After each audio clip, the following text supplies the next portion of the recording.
and it has international coverage. So we've discussed with the NTA, and they've agreed to beam our session live anytime we're having sessions here in Nigeria. And it will be on Thursday and Tuesdays.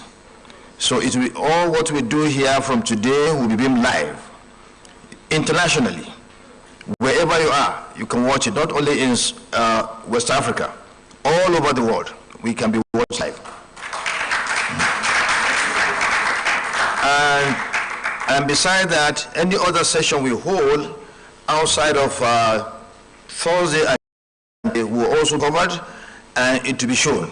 And whenever it's going to be shown, we've made arrangements with our bureaucracy here, with the media department. They'll keep us informed so that our viewers back home will know the time, and then they will watch whatever we do here.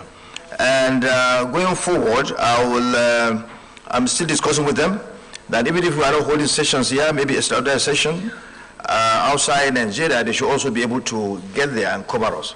So that has not been concluded. But for now, all our sessions are going to be covered, 2 days live in a week, and other days will be covered, but not live. To be covered thereafter. So I crafted an announcement. I will read the announcement as follows.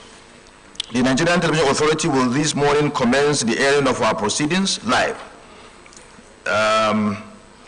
Our constituents across the sub-region, and indeed in the entire world, across in diaspora, and anyone interested can now follow activities on DSTV at NTA International Channel 251, NTA News 24, Channel 419, and NTA Parliament Channel 370. They can also follow it on YouTube at NTA Live. So this will be given to you so that you can, it's given to you already. So this is the announcement. Thank you very much. Thanks.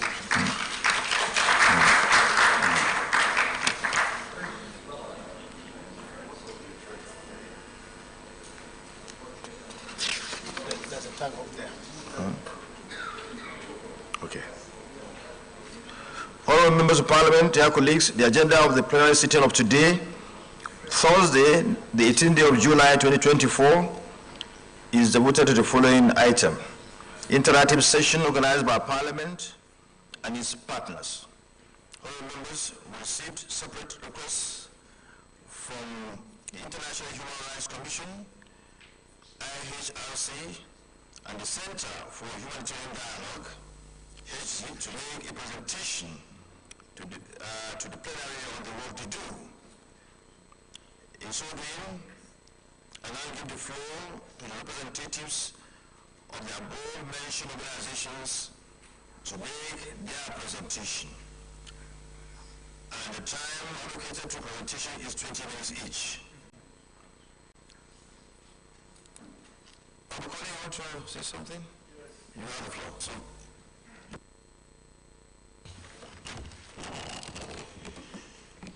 Merci, Monsieur le Président, de me donner la parole avant que notre commissaire, M. Martin, commence.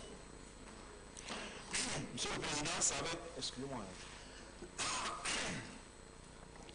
Ça va être un plaisir de renouveler que nous allons vous écouter ce matin. Mais bien avant, j'ai souhaité prendre la parole parce que, Monsieur le Président, après 2 semaines d'intenses débats, j'ai fait vraiment le constat que visiblement, nous, parlementaires, nous avons besoin d'un renforcement des capacités, notamment sur les procédures de prise de parole.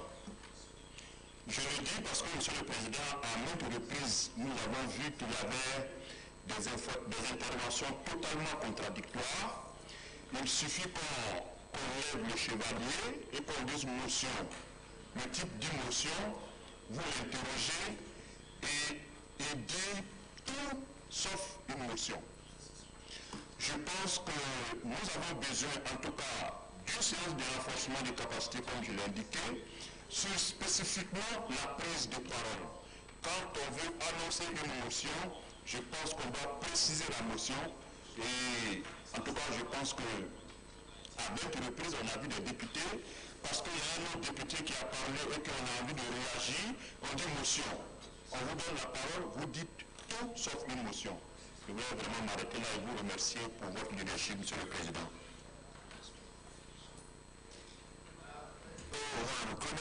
Something that is very, very important. I don't know, well, I would say I know because since I came on board, I've never been invited for any kind of course to really put me in tune with how this parliament works. This is something that is done in every parliament. Before you begin the session, you begin your tenure in every parliament, there's always a kind of orientation course, a short orientation course, maybe for a week, for you to understand the workings and the ordinance and whatever you need to do to make yourself very much attuned with the proceedings of the parliament. Well, I've just been told that there's a capacity building in September. It's a bit late. It ought to have been done before, earlier, so that people will really get attuned with the proceedings, Well, this brings me to another proposal I'm trying to put forward. Here we have an issue called NILS, National Issue for Legislative and Democratic Studies. It's a research-based entity, very well established, is doing very well, and even different programs, first degree programs, masters, and even PhD in legislative and democratic studies, and they're affiliated to one university here. So I'm trying to see how we can do to transform that institution to ECOWAS University of Legislative and Democratic Studies. So I've started discussion on that. I just want to keep you informed. We're trying to, so we're working on that. It's well established. Government has spent a lot of money on that, and I feel because of the facilities in that entity, that should go beyond Nigeria. It should go for the entire sub-region. So I've started discussion on that to see how we can transform it to ECOWAS University of Legislative and Democratic Studies. So it's ongoing. I've just started it, but it's an opportunity for me to just tell you. So we hope it goes well. Thank you.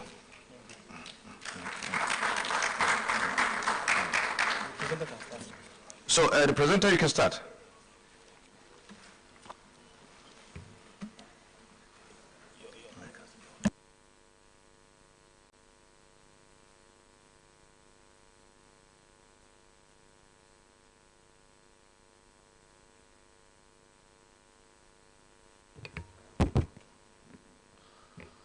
All right, first of all, my name is Ambassador Dr. Duru Hezekiah, Diplomatic Head of Mission, International Human Rights Commission, Nigeria.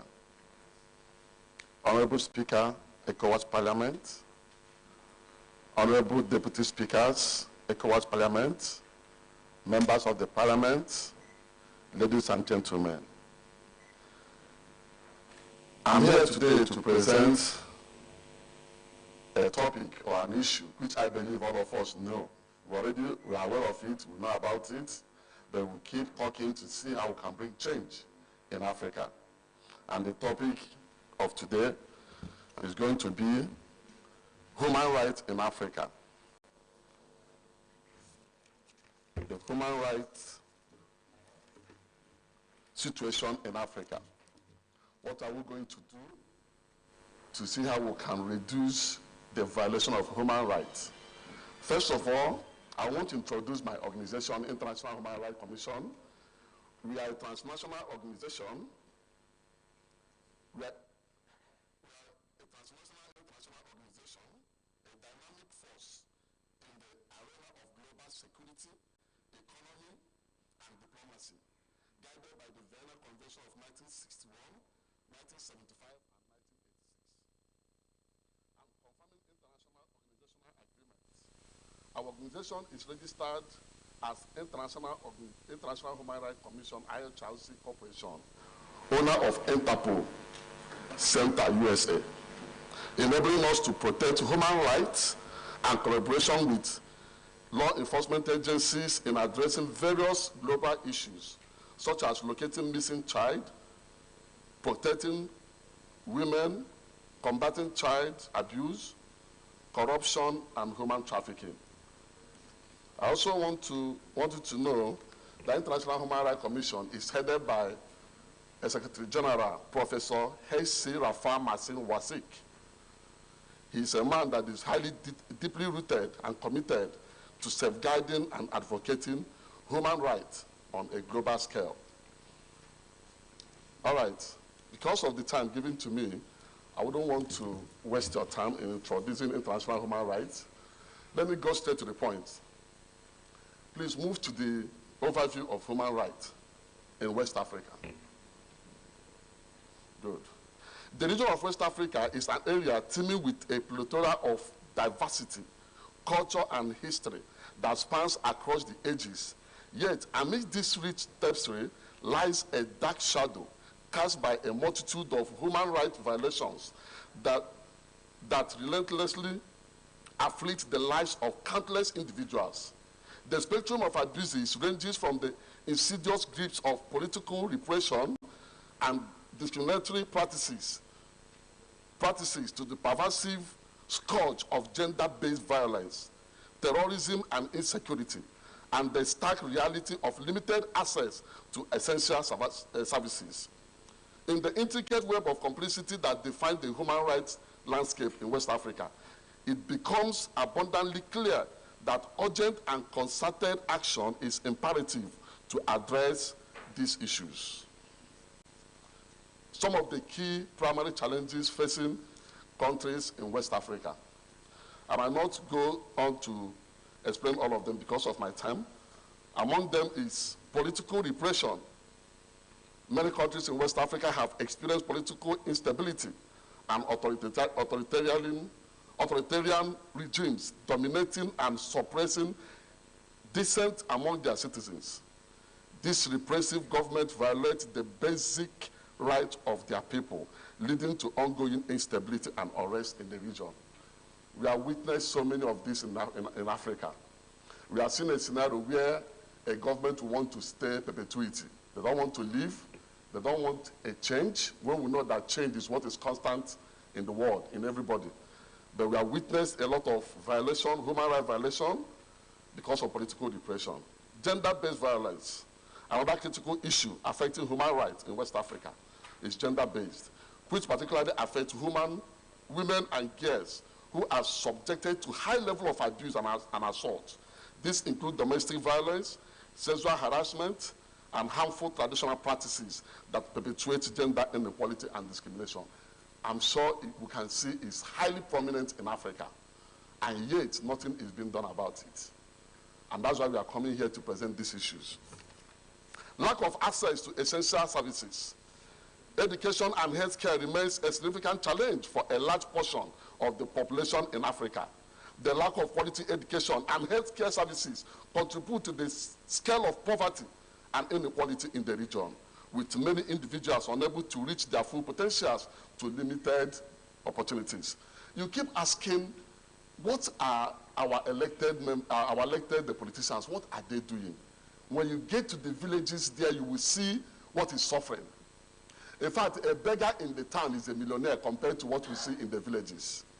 International Human Rights has over 12,500 volunteers in all over the world.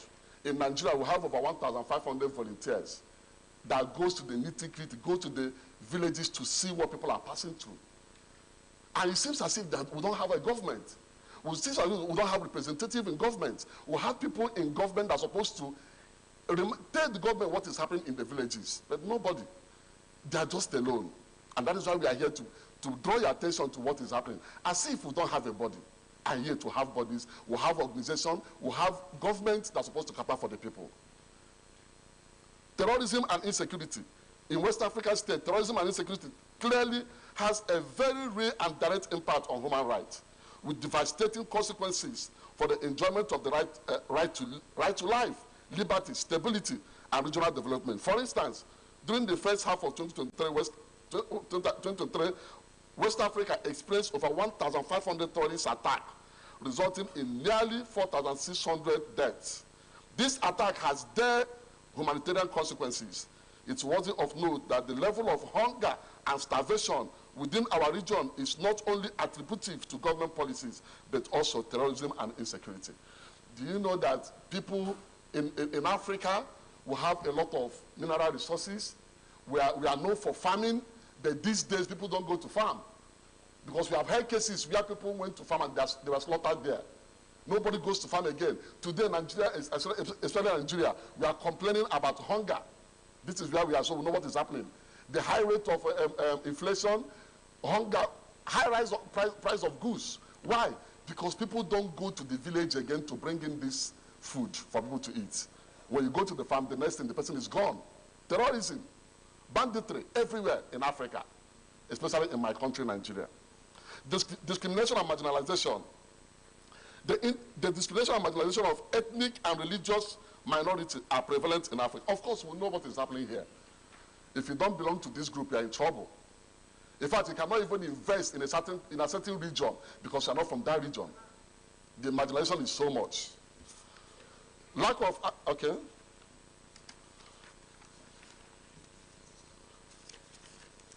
Legal, okay, now, sorry.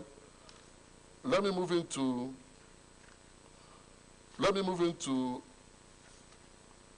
proposed solution. What do we do? What are we going to do to reduce this menace? What are we going to do to solve this problem? I know we have been talking on this, but I keep saying, how can we be eating and our gum is bleeding? Is there nothing ECOWAS can do? We have been talking. Is there no framework ECOWAS can put in place to enforce action in the government of the member states? Is there nothing ECOWAS can do? Is there no way we can make them to do what they're supposed to do? Is there no way we can make the states, the country, to impact the lives of people? What we are after is for people to have the liberty, the right to live. We have, in fact, the Westerners that are developed today, they develop them through the Africa.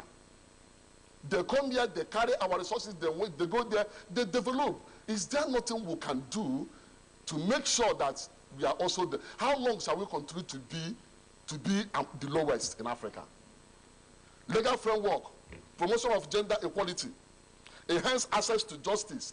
We are seeing a scenario where judgment is given and it's not implemented. We are seeing a scenario where somebody is, order is given, yet the person is still held by government. You start asking what is happening. And yet we are operating a democratic elected government in Africa. Abuse of rights, abuse of human rights everywhere. Somebody will be detained and detained. There's a judgment already. No way. Please, ECOWAS should come to our rescue. Africa is suffering. The people are suffering. We need you to come and help us. Africa needs people that will push the government to do what they're supposed to do. We cannot be claiming we have a democratic government, and yet in action, nothing is not showing. Access to justice. You mustn't have all the money in the world for you to get justice. You must not have all the money in the world. There are a lot of people that they can't do anything because why? There's nobody to speak for them. Because why? There's no access to justice. They see some ladies, they are raped. I know of a case, a young man that was raping students in the school, and the guy carries HIV. And he was raping people. Nobody can talk. No lady will even want to come and say, he raped me. Is there nothing ECOWAS can do to help us in Africa? We are going down day by day.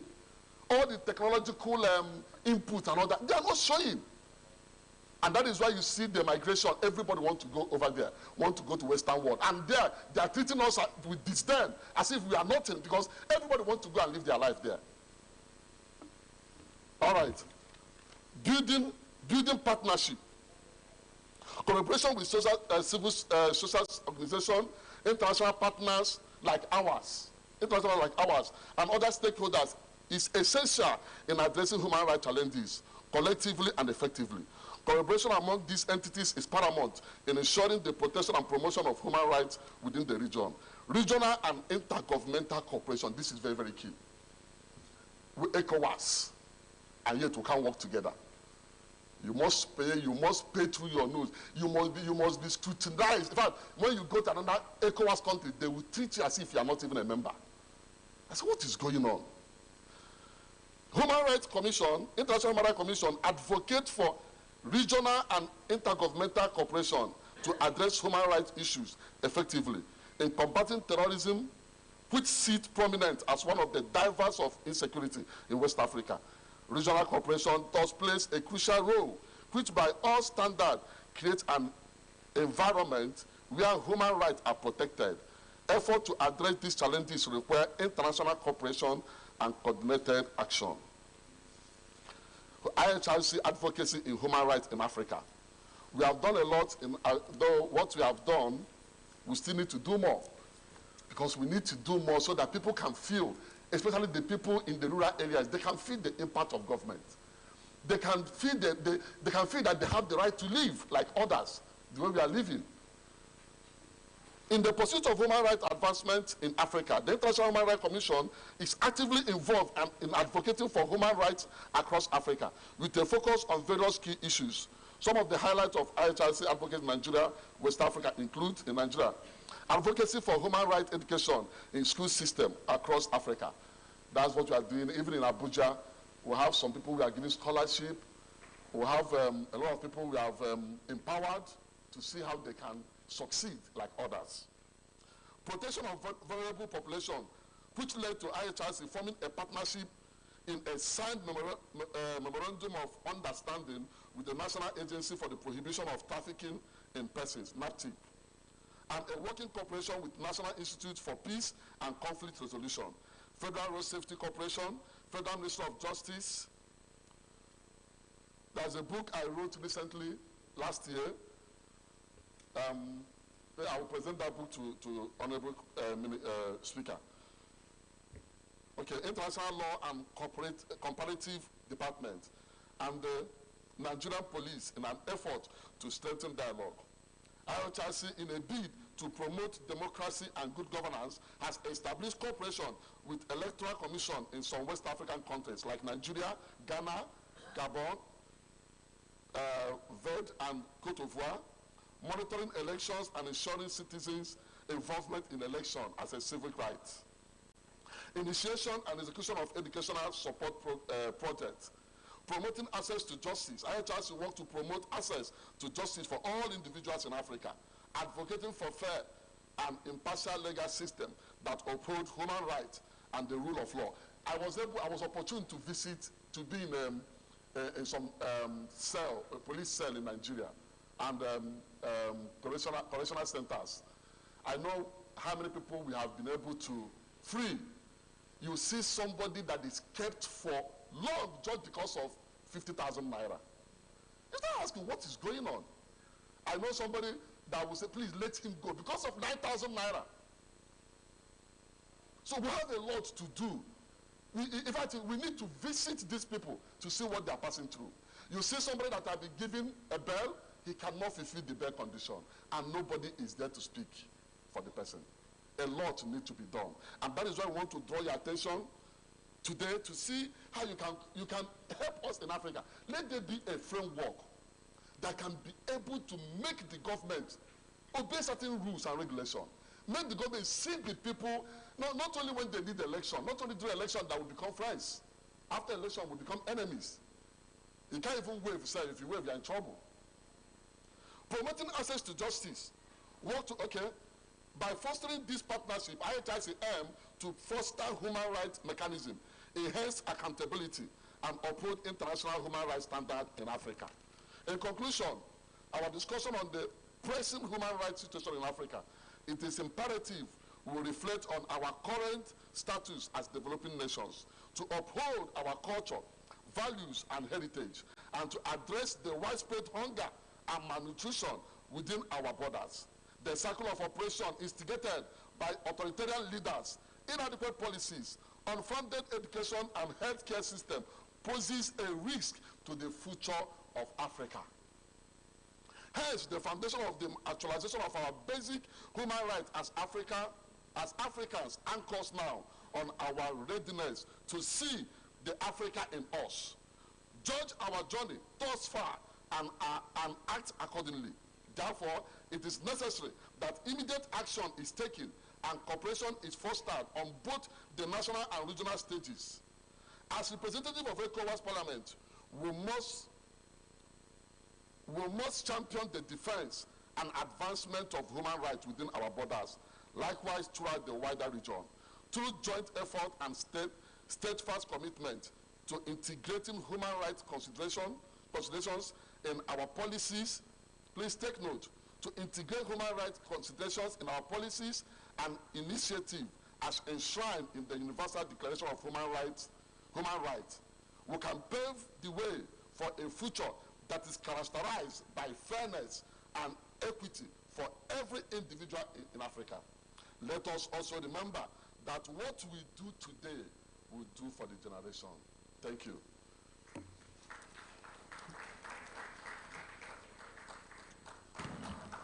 Representative of Center for Humanitarian Dialogue, HG, can proceed to mount the podium to present his paper.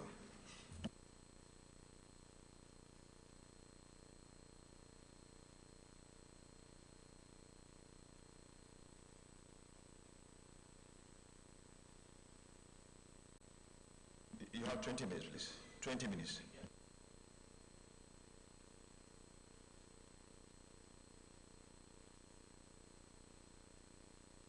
Okay, Samash. Okay. Honorable Speaker, Deputy Speakers of the ECOWAS Parliament, members of the ECOWAS Parliament, distinguished ladies and gentlemen, it's a pleasure to be here today. My name is Babatunde Afolabi. I work for the Center for Humanitarian Dialogue, which is a Geneva, Switzerland-based private mediation foundation. The Center for Humanitarian Dialogue is active. Next slide, please, if you would kindly roll the slide. Yes. So a few key facts on HD, the Center for Humanitarian Dialogue. It is headquartered in Switzerland, in Geneva, Switzerland, was founded in 1999 on the principles of humanity, impartiality, and confidentiality. And what we do, what we have tried to do over the decades, is to help in preventing, mitigating, and resolving armed conflict globally through the means of diplomacy and mediation. HD is currently operational in over 50 countries across the world and has engaged on several processes, say close to 100 processes across the globe. We're active, we're operational in continents such as Asia, Northeast Asia, Southeast Asia, across Africa. I happen to be the regional director for Africa. We have been operational in several parts of the continent. Because of time, I wouldn't like to dwell too much on that, but to perhaps just highlight a number of countries where we are operational for your attention. We're in Ethiopia, actively engaged in Ethiopia. You would all recall the Tigray conflict that erupted in 2020, late 2020. On Tigray, HD actually engaged with the former president of the Federal Republic of Nigeria, President Olusegun Obasanjo, and backstopped his efforts for close to a year prior to his being mandated by the African Union to become the mediator that effectively led efforts to end the Tigray conflict. You will all recall that the Tigray conflict was actually, it's actually been the most devastating conflict in the 21st century.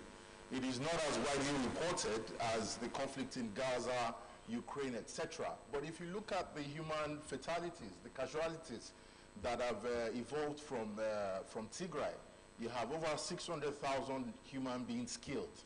So that sort of, highlights the scale of the violence that you had in Ethiopia, in Tigray. We are also involved in Kenya, engaged in Kenya, which happens to be the regional office for HD, where I'm domiciled. By the way, I'm proud to say I'm a West African citizen, a Nigerian, based in our regional office in Nairobi, Kenya. So we're in Ethiopia, we're in Kenya, we're in Liberia, actively in Liberia, where we're helping to work with various ministries and government agencies on transitional justice and reconciliation issues. We have been involved in Mozambique. We are actively involved in Nigeria as well. HD is a household name, particularly in the middle belt of Nigeria, where we have helped in facilitating several peace agreements that have ended a lot of ethno-religious identity-based conflicts. In Sudan, we are working closely with the mediators at the African Union in finding the solution to the current conflict in Sudan. In Somalia, we have been engaged in the dialogue between Somalia and Somaliland and other related conflicts, some of which are, of utmost confidentiality that I may not be able to speak to openly. We have also been involved in humanitarian mediation efforts in South Sudan, helping to bridge the divide between humanitarian interventions and the several loopholes, the several blockages that hinder operational efficiency in the humanitarian space. Next slide, please. Rationale for comparison. The Horn and West Africa. A lot of people will wonder, the Horn of Africa, it seems a bit far away from here, and we are at the ECOWAS Parliament, essentially looking at West African matters. And of course, it is fair to ask why. Why focus on the Horn of Africa? Why draw lessons from the Horn of Africa for West Africa? Are there correlations there? Are there any real lessons to be drawn from this far-flung region of the continent to our region? I would like to say, to answer those sort of questions by starting to say that Sudan, which is the most active conflict in the Horn of Africa today, actually shares a border with 7 countries. Some of them Central African countries, some of them Sahel states, which actually are immediate contiguous neighbors to West African states. So basically the point is, the Horn of Africa is not that far away from us in terms of geography. There are of course other ethnic filial ties that will come to shortly. The second point is that some of the effects of the conflicts in the Horn we actually bear in these parts. You would be surprised to learn that some of the refugees, some of those that have been displaced by war and violence in these parts actually are resident in this part of the continent. Historically, we know that what has happened in places like Libya, which shares a border with Sudan, have had severe impacts on our own instability in this part of the continent. The Horn is theater to the most devastating conflicts in the world. Like I mentioned earlier, Tigray. Tigray accounted for over 600,000 people killed. In Sudan today, a conflict that has been on for over 12 months now, about 16 to 17 months now, over 10 million human beings, Africans like us, have been displaced across the continent and beyond, over 10 million. Of course, needless to say that solidarity with another region on our continent is a reason why we must also seek to learn. So basically, to also talk quickly about, to clarify what I mean by the Horn of Africa. The Horn of Africa refers to countries in the easternmost part of the mainland, mainland Africa, situated along the southern boundary of the Red Sea, extending into the Gulf of Aden and the Indian Ocean, and sharing a maritime border with the Arabian Peninsula. It's quite broad. If you would kindly go to the next slide to show the map, which sort of highlights some of the countries. You look at the Indian Ocean to your right. If you would kindly look up, you would also see the Arabian Peninsula, the Gulf of Aden, etc. So it is uniquely placed, geography-wise, in where it is situated on the continent. The countries that I refer to specifically for the purpose of this presentation are Djibouti, Ethiopia, Eritrea, Kenya, Somalia, South Sudan, and Sudan. Some scholars, analysts will refer to this as the Greater Horn of Africa, if you like. Greater Horn of Africa.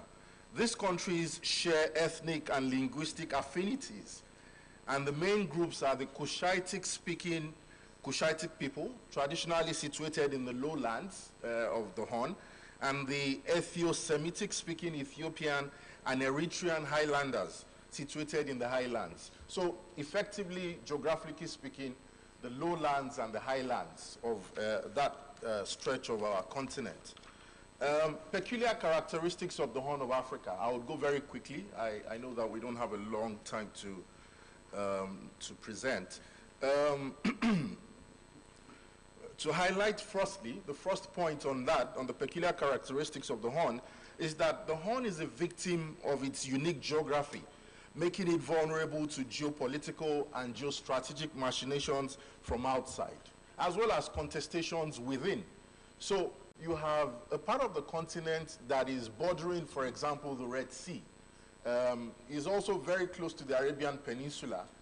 It is susceptible to all sorts of geostrategic, geopolitical machinations, especially in the so-called new scramble for the continent. As we know today, the so-called medium powers, countries that are a little below the superpowers that we know, are trying to exert influence, are trying to seek extra means of generating income. Some of them are looking at their economies and they say that the future is perhaps not in oil and gas. It's not so much on the proceeds from, you know, crude oil proceeds, but diversifying, you know, their economies, etc. And that makes them to look beyond their immediate surroundings. Some of them are looking for food security. And I refer specifically to countries in the Gulf. You would see that the United Arab Emirates, for example, you'd see that countries like even Saudi Arabia, known traditionally to be oil-rich countries, are beginning to look beyond the oil economy. So naturally, they begin to look in the neighborhood. Where can we exert our influence? Where can we access cheap natural resources? Where can we have better food security? Where can we, you know, purchase land for agriculture to ensure food security for our people? Where can we invest so that we can generate more income for our people and for the future of our country? So because the Horn is situated really close to, side by side with some of these countries, they are not immune from these geopolitical influences. Of course, even beyond the immediate neighbors, the Gulf countries that I referred to, you have the new players such as Turkey as well. I read somewhere yesterday that Turkey, actually, the delegation of ministers from Turkey are actually in Niger, you know, trying to seek if they can, you know, strike deals and, you know, make profits for their countries. Now, maybe West Africa is not so, not in this space, not in this situation as much as the Gulf countries, and I'll come into that shortly. But it is certainly important to highlight that point. They are not immune from geopolitical influences, not to talk of the role of the likes of Russia on the ongoing conflict in Sudan, where it is said that Russia supports one side or the other, which further prolongs the conflict that you have in that country. Secondly, second point to highlight is that the preferred and dominant nature of leadership by interested parties will naturally be authoritarian or semi-authoritarian. So despite the challenges we've had in West Africa, for example, in terms of democracy or democratic order, democratic rule, the preponderance of the countries in the Horn are actually authoritarian or semi-authoritarian. If you're referring to Eritrea, you've had an autocracy that has been there for over 30 years. If you're referring to Ethiopia, some would argue Ethiopia is perhaps democratic, but there are undertones of autocracy in Ethiopia. If you're talking about countries like South Sudan, South Sudan has not had elections since it was founded. We're just about to see elections hopefully in December or next year. Talking about Sudan, prolonged military rule. The exception perhaps being Kenya, you know, where you have a stable, consolidating democracy, you know. And Kenya, of course, stands out for many reasons in the Horn of Africa. It is referred to as the island of peace and stability there.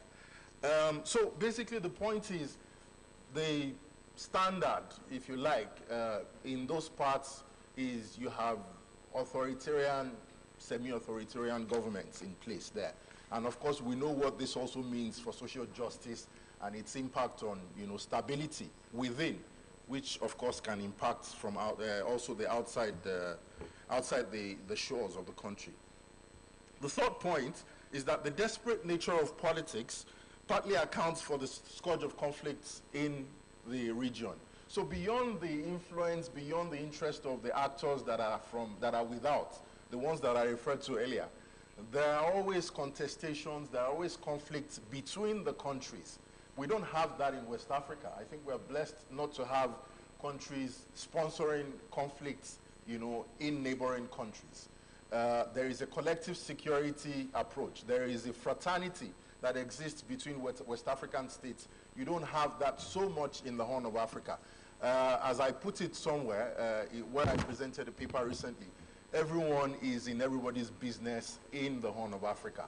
Whether you're referring to Eritrea versus Ethiopia over Badme, or you're referring to even the problem over the River Nile, the Grand Ethiopian Renaissance Dam between Ethiopia and Sudan, and by extension, Egypt. Whether you're referring to the border disputes over offshore gas and oil between Kenya and Somalia, everyone is involved in everyone's business.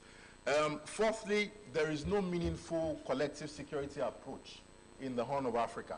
There is IGAD, the Intergovernmental Authority on Development. Yes, it has been functional over the years for a period. But if you compare to ECOWAS, if you compare to the ECOWAS sub-region, where you have an effective and robust peace and security mechanism for the sub-region, it is not as operational in the Horn of Africa. So it therefore makes it difficult for heads of states, for decision makers to speak to each other, to try and devise means of resolving conflicts, among themselves. That sort of, fraternity, that sort of collective security interest doesn't exist in those parts. So I would go to, as I begin to try to conclude, just to highlight a few things, key lessons for West Africa. So having said all of this about the Horn of Africa, are there key lessons that we must draw, or that the Parliament and stakeholders like ourselves, citizens of the sub-region, can draw from the Horn of Africa? I think there are a number of them. I'll highlight just a few. In terms of proximity, as I mentioned earlier, West Africa is not that far away from the Horn of Africa. We are not completely immune from insecurity coming from those parts. Again, I refer to Libya. We remember what happened when Gaddafi, was toppled, and then the insecurity that ensued as a result of that. There are also filial ties that a lot of people are not aware of. In Sudan today, there are 2 million plus Nigerians, Sudanese of Nigerian descent living in Sudan. We have cousins in Sudan. And of course, if anything affects them in that so seemingly far-flung place, it has direct impact on parts of West Africa as well. We're talking about the illicit flow of small arms and light weapons. We're talking about the increasing scourge of mercenary outfits from different parts of the continent. Again, if there is instability in the sub-region, in West Africa, you can have an influx of mercenaries from those parts to West Africa. Hopefully not, pray not. The second point is that obviously there is an increasing failure of multilateral interventions globally. A lot has been said about ECOWAS and the role that it's played or not played on the situation in Niger, on the situation in Mali, as well as Burkina Faso. I just want to posit here that this is not exclusive to West Africa. The challenge of having a multilateral approach to dealing with these issues is global. You find the challenges of finding consensus to deal with some of the conflict issues, even at the UN level. The Security Council, as we know today, is divided. Therefore, it becomes even difficult to discuss, to bring those matters to the table, not to talk of devising solutions. So multilateralism is failing. What do we need to do? How do we ensure that all these efforts that worked in yesteryears, in intervening in Liberia, in Sierra Leone, in Cote d'Ivoire, in Guinea, recently in the Gambia, how do we ensure that West Africa is able to step up to, live to its responsibilities in dealing with that? ECOWAS specifically, food for thought for esteemed members. I wanted to also highlight that the utility of regional hegemons cannot be overstated. Regional hegemons, whether we like it or not, play a role. The likes of Nigeria, historically in West Africa, if you cast your minds back to 2002, 3, up to 2007, I refer to those years as the golden era of multilateral diplomacy for the African Union and the other entities. You remember President Obasanjo for Nigeria. You remember President Abdoulaye Wade for Senegal. You remember President Bouteflika for Algeria, President Thabo Mbeki for South Africa. You remember President Meles Zenawi for Ethiopia. These were regional hegemons who actually stood up to defend and to propagate, effective developmental solutions, conflict resolution efforts, etc., on behalf of their sub-regions. Today, if you look across the continent, you don't have that, unfortunately. There is a dearth, a shortage of leadership across the continent, unfortunately. So again, utility of regional hegemons cannot be overstated. Second to the last point, it has more or less become a mantra, but it's a fact. Good governance, social justice remain the effective bulwark for peace and stability. Where there is social injustice, where human rights and the rule of law are not respected, where good governance or democratic ideals are not adhered to, you find instability. You find instability. So we can't sing that song enough to say that these are effective structural conflict prevention, efforts that need to be in place. Utilizing local peace infrastructure. The norm is to look at these situations and to look up to the likes of ECOWAS and the UN, etc. But the point is there have been very effective community level, sub-national level, grassroots-based interventions that are actually so critical to preventing conflicts across the sub-region, across West Africa. Some of them are informal, some of them actually derive from initiatives from the likes of our traditional authorities, our religious leaders at the community level, etc. They are so effective, and we need to amplify that. We cannot afford to rely on entities like ECOWAS and the African Union and the UN to deal with all of these conflicts on their own. Thank you very much for the opportunity. I appreciate it. Thank you. Thank you very much for your presentation. We now call on those who want to make interventions to indicate their desire, and the Director Parliamentary Affairs and Research should take the names.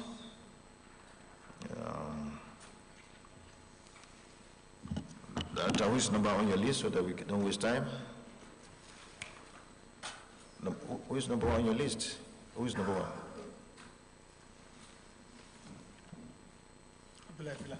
Abdullah Villa, you can start. You can start.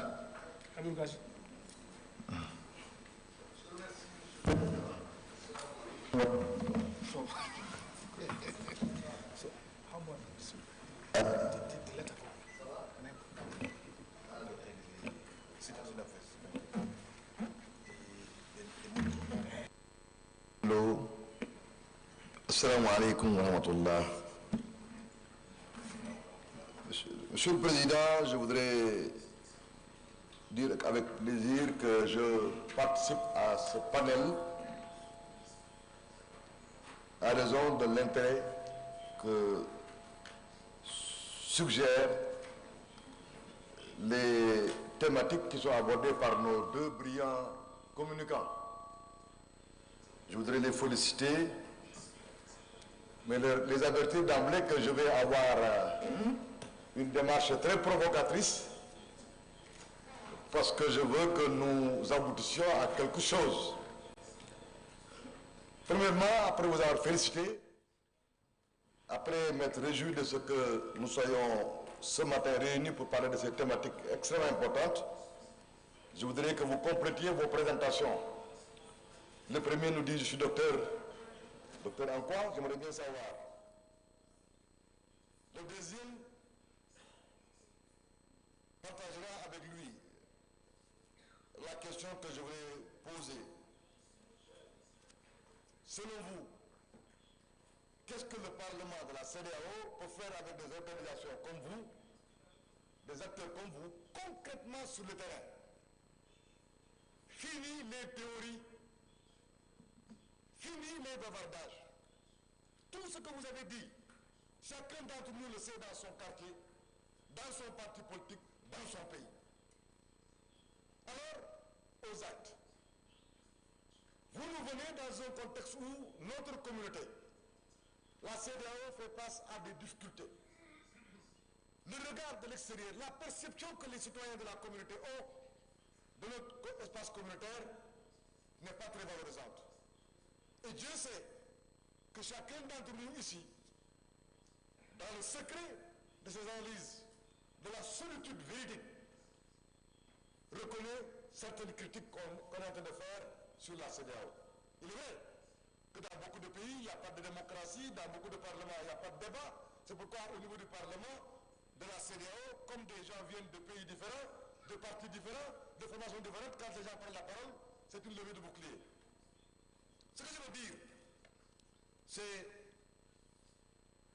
vous avez tellement raison, le deuxième communicant, en nous parlant de ce qui se passe dans la Corne de l'Afrique, que ce qui se passe dans la Corne de l'Afrique va venir s'ajouter comme de l'huile au feu sur ce qui se passe dans la sous-région. Le Soudan, après ce qui s'est passé en Libye, ne met pas dans le Nigeria et les pays qui sont tout autour, le Tchad, le Cameroun, le Niger, dans une situation de quiétude. Donc la menace est là. Sous ce rapport-là, c'est pertinent que nous nous inspirions de ce qui se fait là-bas pour essayer nous-mêmes de réagir. Mais en attendant, qu'est-ce que des organisations comme les vôtres ont eu à faire comme une démarche humanitaire, une démarche qui prenne en charge les problèmes réels dans les différents pays, soit en passant par des organisations de la société civile ou en passant par des parlementaires pour réagir dans des pays comme la Guinée, pour réagir dans des pays comme le Sénégal, pour réagir dans des pays comme le Niger, pour réagir dans des pays comme le Burkina Faso. Ces pays-là font face à des difficultés liées aux droits humains et aux droits de l'homme. Mais là aussi, c'est toujours bien de dire, dans tel pays, il se passe des choses. Alors, c'est pourquoi la question la plus déterminante, c'est qui finance vos activités? Je pose cette question parce que vous nous avez parlé de la Libye, vous nous parlez des différents conflits qu'il y a dans le monde. Mais ces conflits-là, souvent, c'est des conflits créés par l'Occident, c'est des conflits créés par des colonisateurs, que ce soit les Arabes. Ils sont là, présents. Même dans les conflits actuels qui minent l'espace CEDEAO et qui sont à l'origine de l'événement de l'AES, les Arabes y ont leurs mains. Le Maroc y a ses mains. Parce que quand le Maroc a tapé à la porte de la CEDEAO et que des chefs d'État africains ont dit non, alors ils ont créé des problèmes. Souvenez-vous que le premier pays qui a quitté la CEDEAO, c'était la Mauritanie. On nous parle de la Russie, on nous parle de la Chine.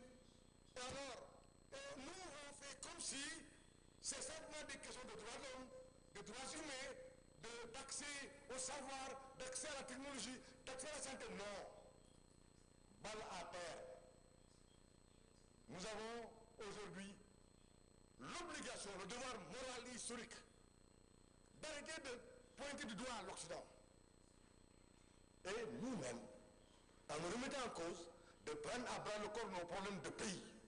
Nous avons des savants, nous avons des experts, nous avons des hommes de science, des chercheurs, nous avons des décideurs qui ont envie de marquer l'histoire. Alors, pourquoi ne pas nous remettre en cause? Pour terminer, et ça, c'est pour faire une grande provocation dans l'espace de la CEDEAO. Vous nous avez parlé des chefs d'État qui, en laps de temps, ont marqué l'Afrique. Vous avez parlé de Meles Zenawi, du président du Nigeria, que vous avez sur Obasanjo. Vous avez parlé de Wade. Dieu sait qu'il y a mieux que et meilleur qu'en Afrique, aujourd'hui.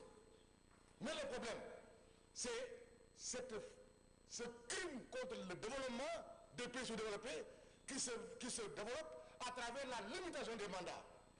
Dans mon pays, au Sénégal, lorsque nous avons développé le PSE, nous avions dit que le PSE s'est allé sur une séquence temporelle de 25 ans, donc au moins d'une génération. Mais depuis qu'on nous dit c'est 2 fois 5 ans, comment est-ce qu'un homme politique sérieux peut en 5 ans, voire 10 ans, faire des choses qui transforment à l'échelle d'une génération les conditions de vie et de développement d'un pays. Réfléchissons sur ça. Il faut changer les paradigmes. L'Europe, les pays arabes, partout, ils se sont développés, non pas avec une démocratie qui crée l'instabilité, avec des systèmes impertinents, mais ils se sont développés avec la stabilité dans la gouvernance. J'en ai terminé et je voudrais que les intellectuels et les hommes politiques, les spécialistes de la science politique débattent de ces questions-là. Je vous remercie. Thank you very much, Right Honorable Villan, for that brilliant intervention. But please, I'm appealing to all of you.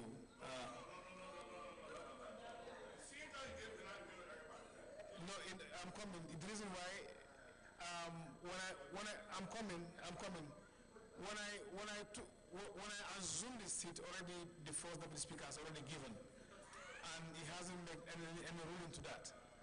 So it's based on those pretexts I'm trying to gravely indulge in. Right. Now I have the honor to give the floor to Right Honorable Dagomi Abiante. Thank you very much, Speaker. I'm very brief, very brief. Thank you very much, Mr. Speaker, and my distinguished colleagues. Yes, I have listened to both speakers and spoken very well, even though there are areas where details and specifics would have helped us a little. My concerns are very few, but I think they would help me have a better understanding of the concepts that we've brought to bear. Yes, there have been issues of human rights challenges, human rights abuses, and they are not new. They are not things that just started today. So in your own understanding, both of you, who should be held more complicit? And I will give you the framework. Who should be held more complicit? Is it those who plundered us, or those who helped them to plunder us? Get back to the transatlantic slave trade. We are plundered. The best of the best were taken away. And in the process, they engineered conflicts between brothers, where brothers could kill each other to take slaves for them. They have not ended at that point. In today, West Africa, every mineral that we have lacked the capacity, or we have refused to develop, or they have refused to assist us develop the capacity to add value. From gold, to uranium, to diamond, to even the simplest, the crude oil. We are not adding value. So who should be held more complicit? Those who plunder us, or those amongst us who support and aid them to plunder us? That's my first concern. The second concern I have is, across board, capitalism tells you get the maximum that you can get from anybody and pay him the least that you can, where possible. And in that process, rights are denied. Countries don't pay wages that can be classified as living wages, driven by the desire to maximize profits, capitalism. So, to what extent has capitalism, as a concept, when implemented, aided the desire, the drive for human rights, or its denial? To what extent has that concept aided, or on both sides? Then, the second speaker was talking about authoritarian governance and democratic governance. Please, is there a difference between authoritarian human rights abuse and democratic human rights abuse? Is there a difference? No, I want to know. I'm a student. I want to understand whether there is a difference. No, I'm talking to them. You could also add. I am not excusing any of our leaders. I'm not, because most leaders are always blind to the things that are happening down the deck. And when you attempt to speak, Dr. Kabiru and the speaker, you know what happens. I think one happened to a very good friend. I won't mention his name. When you tend to speak the truth, there is conspiracy of silence. Let it not be like the Titanic, like I said the other day. Then, finally, sir, how are you being sponsored? Are you being sponsored by the same group who denied the world humanity? Are you not being sponsored by the same set of people who are encouraging the abuse of humanity and its rights? How are you being sponsored to get to this level? And I understand that there has been a global concern on the right to food. There's a global concern on the right to food because food security is becoming a huge challenge. In some cases and in some quarters, it can be admitted that the right to food is classified today as a human right. If that is correct, is there any country that is free of this abuse? And how justiciable will that right be, or has it been tried? Thank you. Thank you very much, Right Honorable Abiante Dagomi, for that brilliant intervention. I now give the floor to Honorable Steve Sir.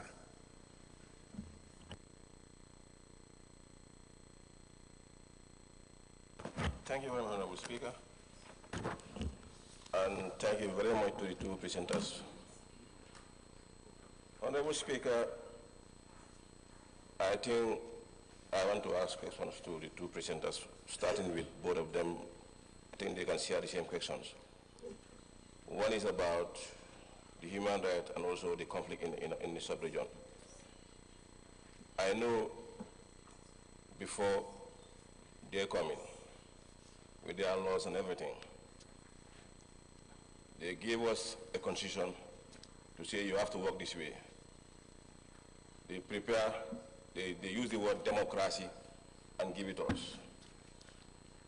All these three are given to us, and now it is human rights being given to us. Were there anything like a sort of sitting together, consulting you to ask you as African what is best for you when it comes to democracy, what is best for you when it comes to your constitution? Look at the key challenges when it comes to democracy, about politics, gender-based violence, lack of access to essential services, terrorism and insecurity. All these things are issues that are currently happening in Africa. But can we go way back to ask a question whether it was happening? Whether it was happening, how was it happening? Was it happening in this way? That's a question. What triggered it to happen in this way? I think we always borrow. Let's stop borrowing and have our own thing. Our parents were married with 4 wives. There were never something like gender-based violence. They were disciplined women. Why is it happening now? Because we are borrowing. Right to the child, right for the wife, right for the husband. All these rights coming together. Even your own child, you cannot control your own child in your house. You call your father, you are lying. Mom, it's not true. Father, it's not true. We are borrowing, it's not part of our culture. They discipline you.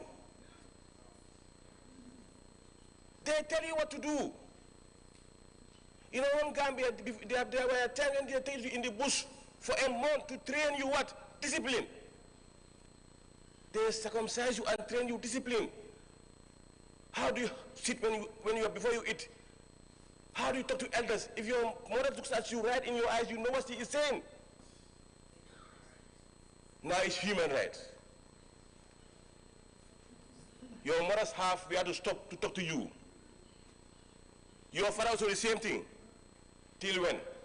As Africans, it's not part of our culture. Even when it comes to religion, also it's not part of our religion. You have a big role to play. And this can only be done when we see each other as Africans and prepare something that belongs to us. We are not stupid. We have intelligent people in this continent who can change the narrative. When it comes to leadership, Africans have very good people who have the heart for Africa. But they will start working. They will start doing changes. Somebody else will be prepared to go and get him down. Where are the lives of Thomas Sankara? Where are the lives of Kwame Nkrumah? They are Africans. What were they doing? Trying to change Africa. Libya, Gaddafi. Where is the AU today? What was Gaddafi doing? To unite Africa so that we can be independent than dependent. But we'll never achieve our dreams and goals because we have been controlled with these words, human rights. When it comes to conflict, what destroyed Libya? It was destroyed by who? The West. And where is the human rights? Were they called to go and answer to Hague? They were never called. But an African will do it next minute. The ICC will come and call you and say, come and answer to us. Honorable Speaker, I think it is high time we believe in ourselves and change the narrative. Thank you. Thank you very much, Right Honorable Chief Sir, for this brilliant intervention. I now recognize Honorable Saran Traoré.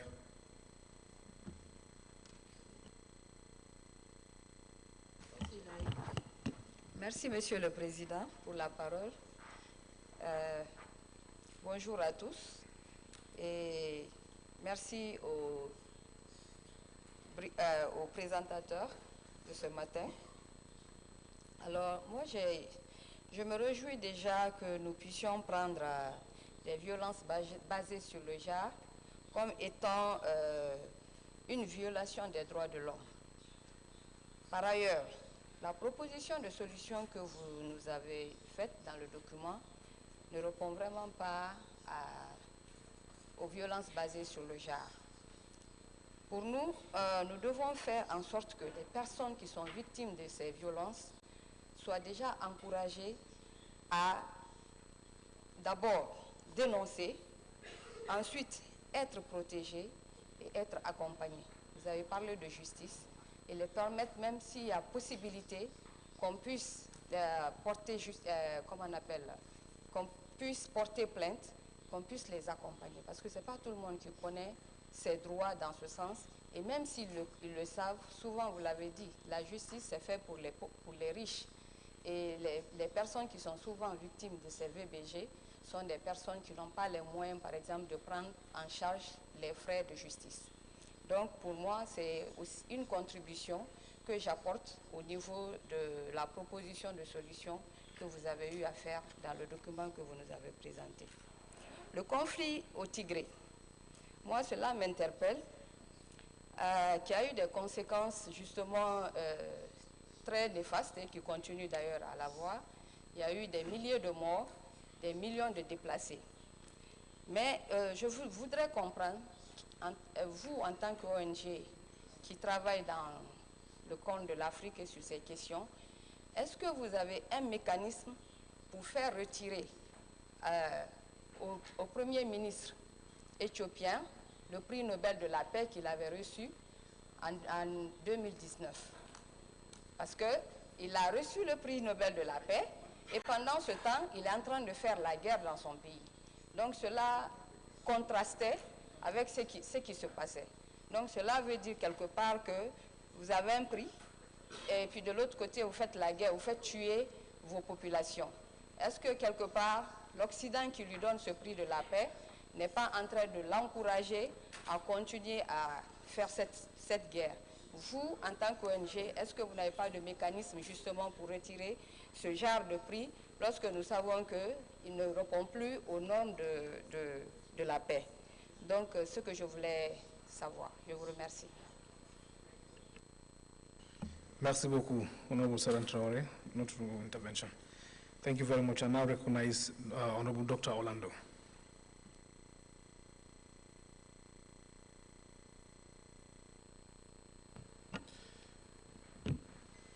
Obrigado, Sr. Presidente, Sr. Presidente, colegas deputadas e deputados, senhores apresentadores. Em primeiro lugar, quero sublinhar a importância dos dois temas apresentados, e também felicitar os apresentadores pela apresentação desses dois importantes temas que permitem aos deputados fazerem um debate sobre essa questão, sobre essas duas questões. Vou concentrar-me essencialmente em questões ligadas aos direitos humanos. Há, de facto, vários fatores que levam à violação dos direitos humanos. Começa pela complexidade do próprio ser humano, complexidade da mente humana, muitas vezes o egoísmo do ser humano, individualismo. Muitas pessoas não pensam no coletivo, pensam em primeira mão nas suas próprias pessoas e esquecem-se do coletivo. Há questões ligadas a divergências tribais, divergências culturais, educação familiar, educação base na família, questões ligadas à política. Num país onde não há liberdade de pensamento, não há liberdade de ideias, não há liberdade de expressão, como é que se vai cumprir os direitos humanos? A independência dos tribunais. Num país onde os tribunais dependem do poder político, não são independentes, há dificuldades no cumprimento dos direitos humanos. Num país que não é democrático, que é um país de ditadura, há dificuldades de direitos humanos. Num país onde o salário mínimo é de 30 ou 40 dólares, é a primeira violação de direitos humanos. Como é que uma pessoa pode sobreviver com 30 dólares por mês? Num país onde, eu disse, há pessoas da extrema pobreza e há um grupo de pessoas altamente ricas, é também violação de direitos humanos. Num país onde há alto nível de corrupção, e corrupção, o dinheiro que se gasta na corrupção, podia ser gasto na saúde, na educação, na habitação, é a primeira violação dos direitos humanos. Quando um africano não tem acesso à educação, quando os países africanos não apostam fortemente no capital humano, porque eu penso que uma das coisas importantes para a África é que todas as crianças nossas deviam ter direito à educação. Deviam ter educação gratuita. Até ensino superior. Os Estados deviam ter a obrigação de financiar a formação de todas as crianças, de todos os jovens africanos. Porque só uma população formada, escolarizada, estará em condições de se defender e defender os seus direitos. Enquanto temos analfabetismo, enquanto há muitos jovens que não estão na escola, enquanto há crianças que não têm a possibilidade de ir para a escola, enquanto os nossos países não apostarem pelo menos 30% dos seus respectivos orçamentos anuais na educação, nós teremos problemas de violação dos direitos humanos. A saúde. Há muitos anos que a OMS aconselha os nossos países a aplicarem pelo menos 15% dos seus respectivos orçamentos na saúde. Quais dos nossos países aqui da CDO, qual país da CDO que aplica 15% na saúde? Qual país da CDO que aplica 30% na educação? Se houver algum que me indique. Portanto, são problemas que temos que resolver. E nós, os políticos, temos uma grande responsabilidade. Porque os políticos são eleitos para, em primeira mão, servir as pessoas e não servir-se das pessoas. É uma questão também que deve ser vista. Para terminar, essas questões têm a ver conosco, com os nossos países, são questões internas que temos que ir resolvendo. Mas há questões também externas. Muitas vezes, alguns países desenvolvidos, por causa dos seus interesses económicos em África, preferem que haja conflitos, preferem que estejamos divididos. Nós é que temos que ser inteligentes para sabermos resolver essas questões e saber que muitas vezes os interesses económicos levam à violação dos direitos humanos. Para terminar, acho que fui mais ou menos claro. Obrigado, Sr. Presidente, para deixar também que os outros colegas falem e não tomar tempo todo. Obrigado. Thank you very much, Dr. Orlando, for that elaborate intervention. And I'll give the floor to Honorable Bademba Balde. Oh, he stepped out. Honorable Kone. Right, Honorable Kone. Nyanga Jomo.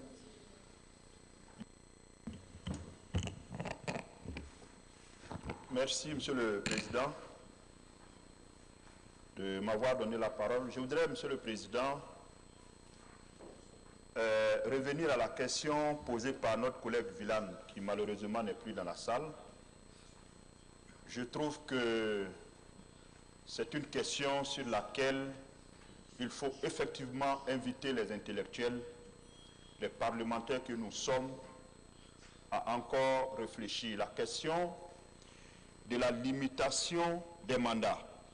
2 mandats, dit-on désormais. Monsieur le Président, l'objectif de la politique, c'est quoi? La gouvernance, c'est quoi le but principal?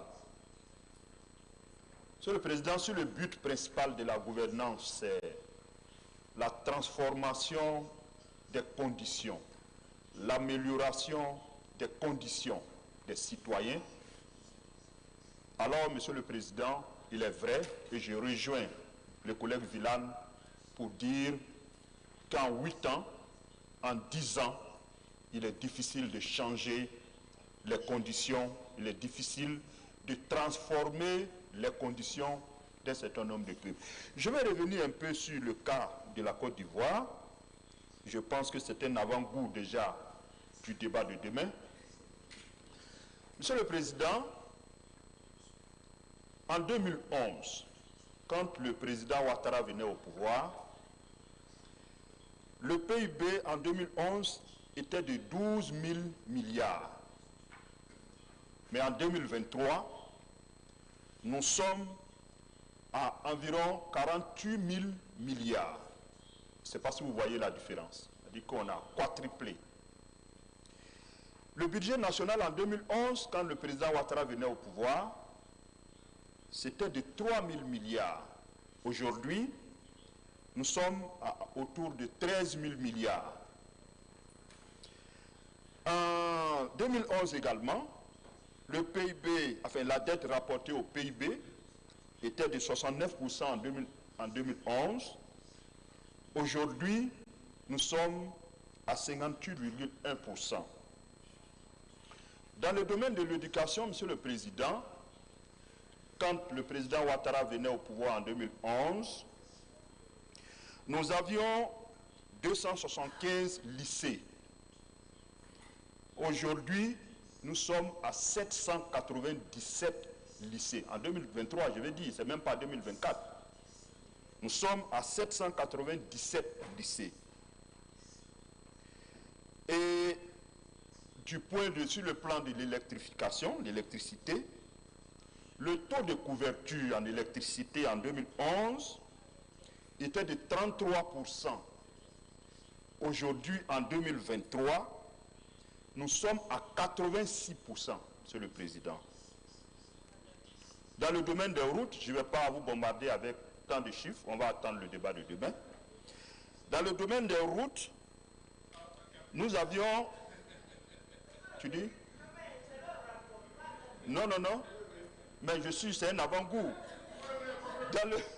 Dans le domaine des routes, nous avions 6500 km de routes bitumées, Mais aujourd'hui, nous sommes à plus de 8163. Monsieur le Président, c'est un leader comme ça, vous voulez que ses compatriotes lâchent au nom d'un principe de 2 mandats qui est l'équivalent, qui est devenu aujourd'hui le critère fondamental de démocratie? C'est une question. Je voulais donc remettre ça à demain. Ma deuxième préoccupation, Monsieur le Président, le premier présentateur a abordé la question des droits de l'homme. Les droits de l'homme qui est un champ extrêmement vaste, mais dans ce champ assez vaste, que peut faire le Parlement? Que pouvons-nous faire ici pour améliorer les conditions de nos, j'allais dire, des populations de l'espace? Monsieur le Président, lors de la présentation du rapport, je crois que c'est celui du Ghana, ils ont abordé la question du surpeuplement des prisons. Moi, je pense que c'est une question extrêmement importante. Il est important pour nous, en tant que Parlement, de prendre à bras le corps cette question, parce que j'estime que c'est une problématique assez transversale. C'est un dénominateur commun à quasiment tous les pays. Et c'est un problème, je pense, Monsieur le Président, sur lequel nous pouvons nous atteler si la CEDEAO, si le Parlement veut que la CEDEAO vraiment devienne une CEDEAO des peuples. Il nous faut aborder des problématiques de ce genre. Je vous remercie, Monsieur le Président. Thank you very much, Right Honorable Kone. He's preempting our discussion tomorrow. I believe he has already laid his country report. A foreign country report has been laid already. So thank you very much, Honorable Kone, for that insightful intervention. I now recognize Honorable Jeremy Adamao.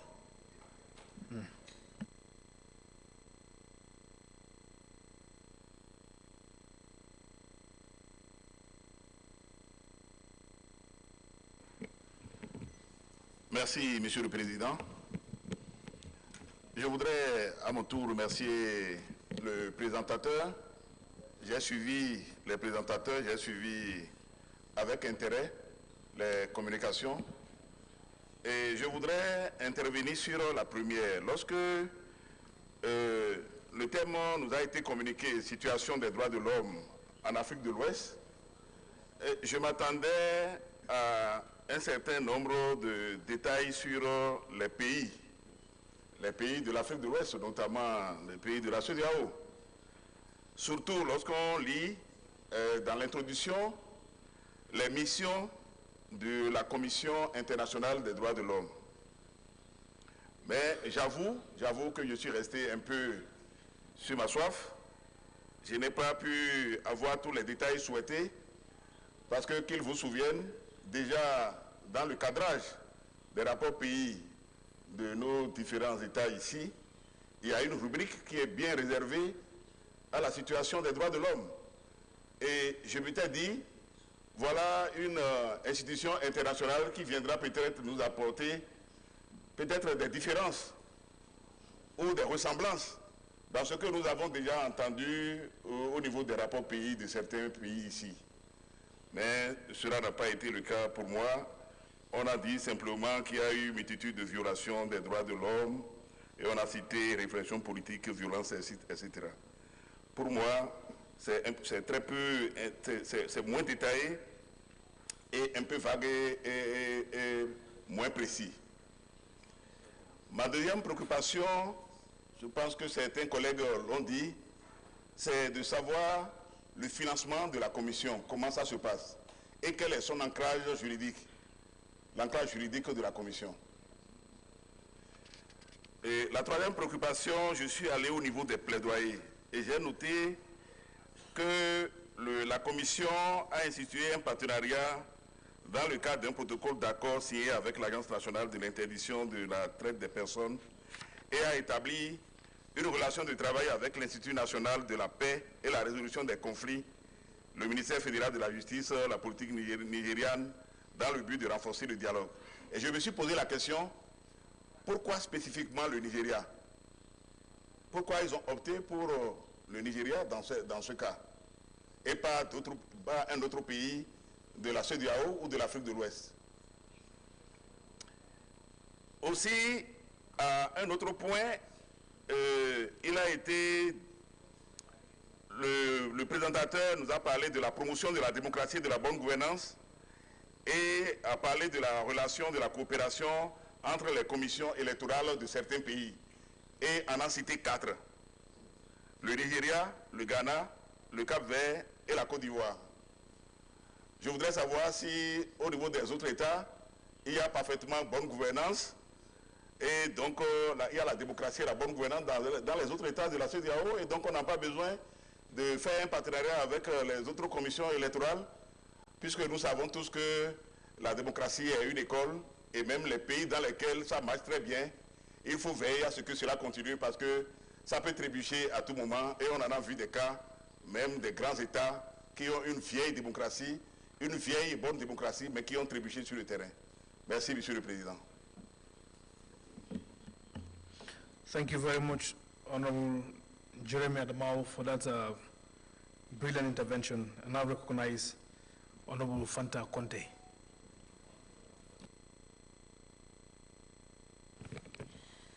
Merci beaucoup, Honorable Président. Je commence par féliciter les présentateurs pour leur engagement dans la promotion des droits de l'homme en Afrique. Comme l'a rappelé certains de mes collègues, je m'attendais également à avoir des données dans le rapport pour nous donner une vue d'ensemble sur la situation des droits de l'homme dans nos pays, parce que je pense que c'est important dans ce genre de rencontre pour qu'on sache quels sont les pays champions en matière de respect des droits de l'homme et quels sont les pays qui doivent améliorer leur performance dans ce domaine, parce qu'en tant que législateur, c'est toujours important pour qu'on puisse attirer davantage leur attention et faire des plaidoyers pour que ces questions soient mieux traitées dans nos pays, parce que c'est des questions fondamentales qui touchent le bien-être de nos communautés. Monsieur le Président, toujours dans le rapport, j'ai noté que vous avez des partenariats avec certains pays dans le cadre de l'observation des élections.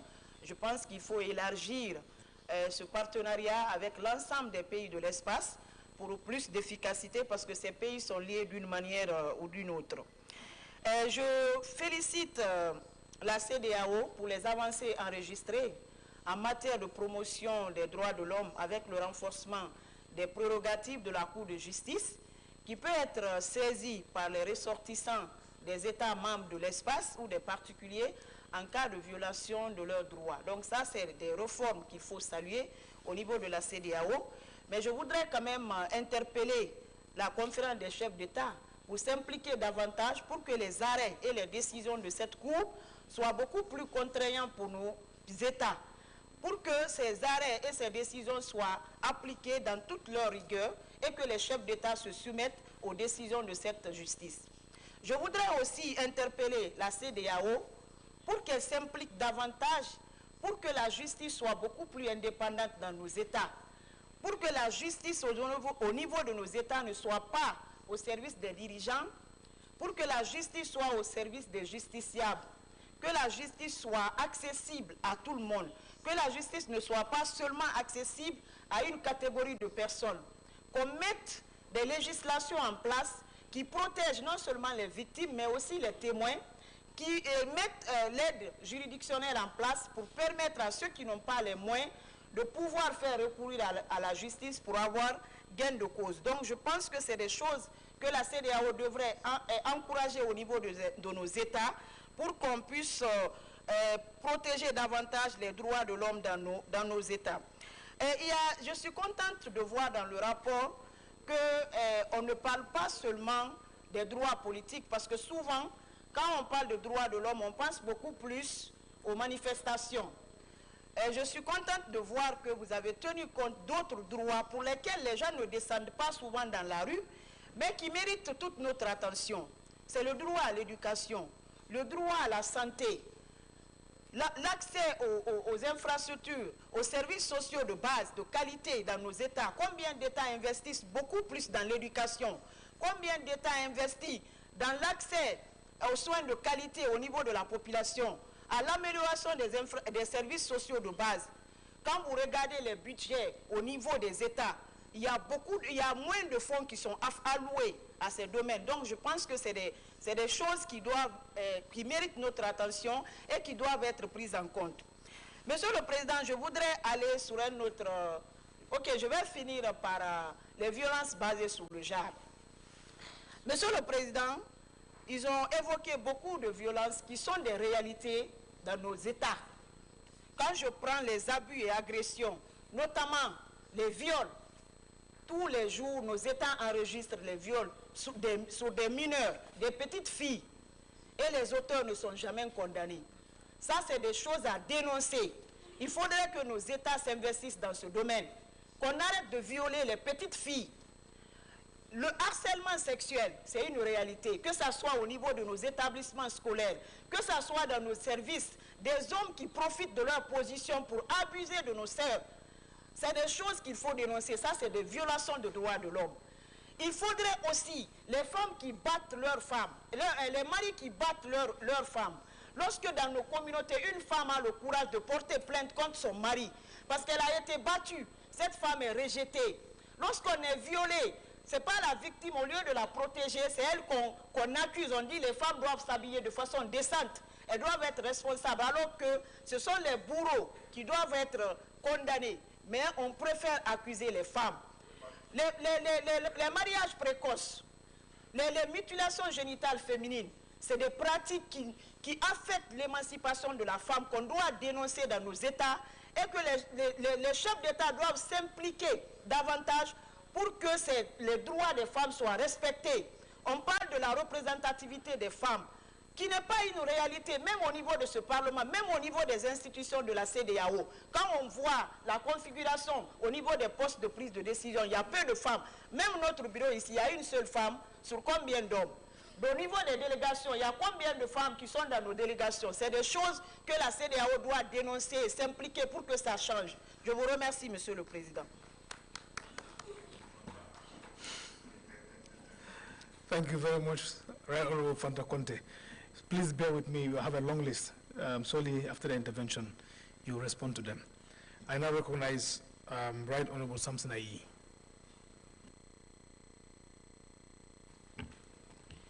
Thank you very much, Mr. Speaker, for the opportunity. Let me also commend the presenters for their briefing and to say that I think we have fundamental problems with regards to talking about human rights in Africa, and for that matter, West Africa. Before the concept of human rights was introduced to us, our forefathers, our traditional settings, had the basis form of human rights.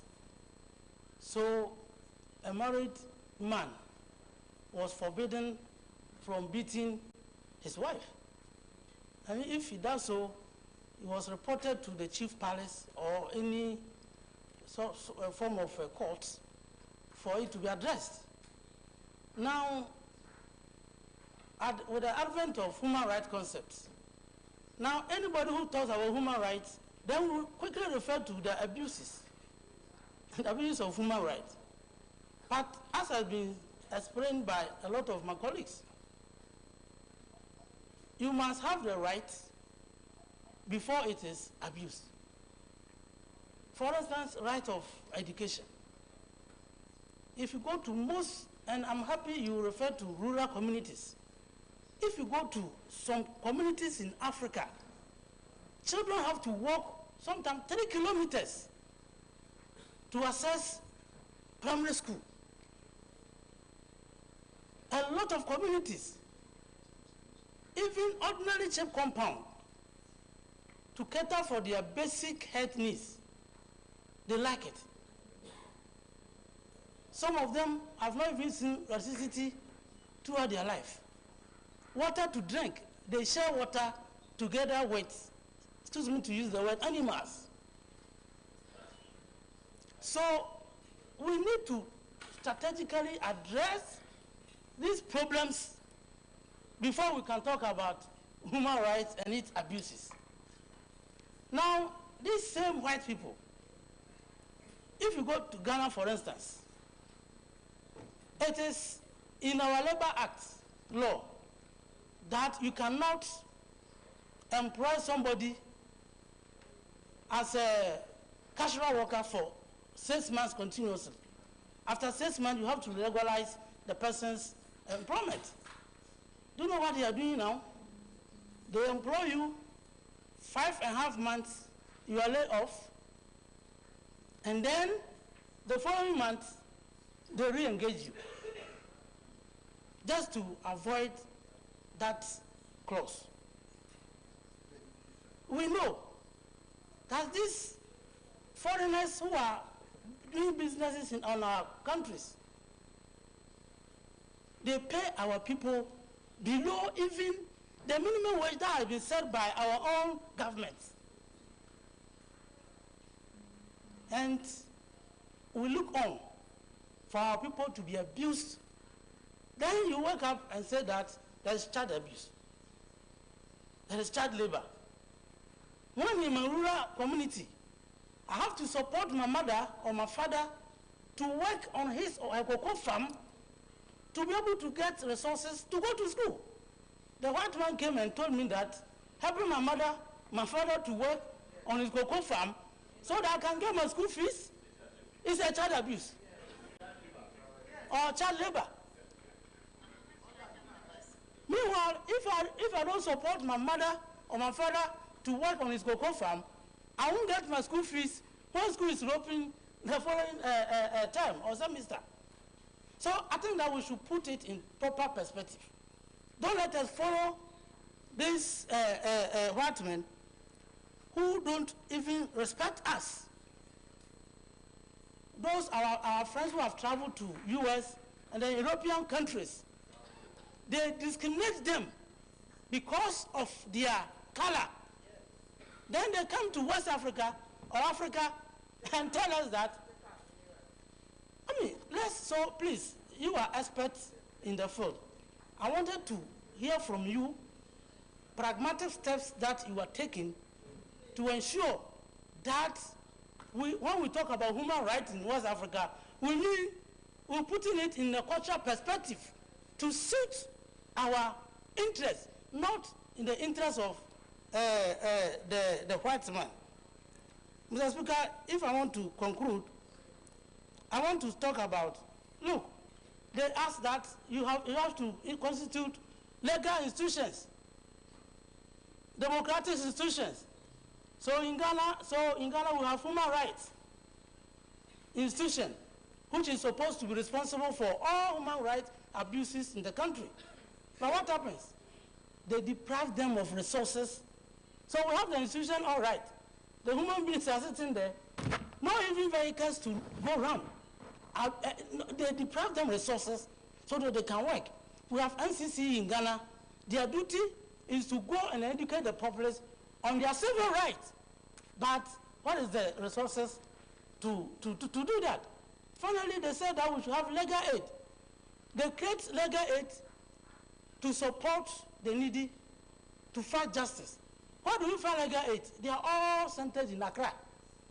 If you go to my constituency, you cannot enjoy the services of legal aid.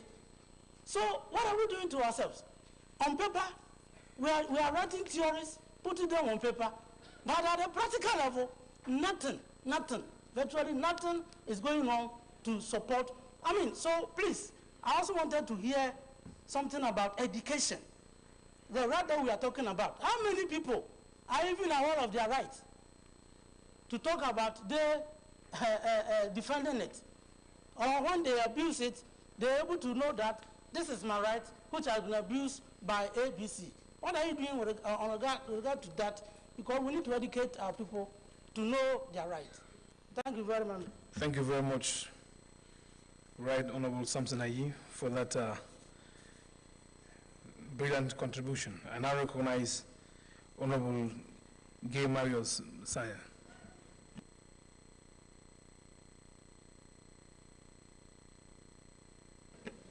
Merci beaucoup, Monsieur le Président. Chers collègues, bonjour. La première question que je voudrais poser est celle-ci. est-ce que c'est le Parlement, notre Parlement, qui a demandé à ces deux organisations, parce que le Parlement a vu qu'il y avait un besoin et leur a dit « venez exposer devant les députés » ou est-ce que ce sont ces deux organisations qui ont demandé à être invitées pour venir ici? Je veux savoir quel est le lien entre le Parlement de la CEDEAO et ces deux organisations. Est-ce qu'il y a un contrat? Est-ce qu'il y a un accord pour savoir qu'est-ce qui justifie leur présence ici?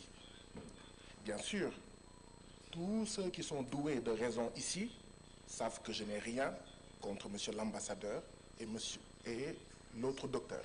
Je n'ai absolument rien contre eux. Je suis même gêné, très gêné, d'avoir à parler ici, d'avoir à dire ce que je vais dire devant eux. Parce que les choses que je veux dire, j'aurais dû les dire en leur absence. Je suis gêné, et je vous dirai tout à l'heure pourquoi je suis gêné de cette séance, de ma présence ici, en la présence des deux organisations.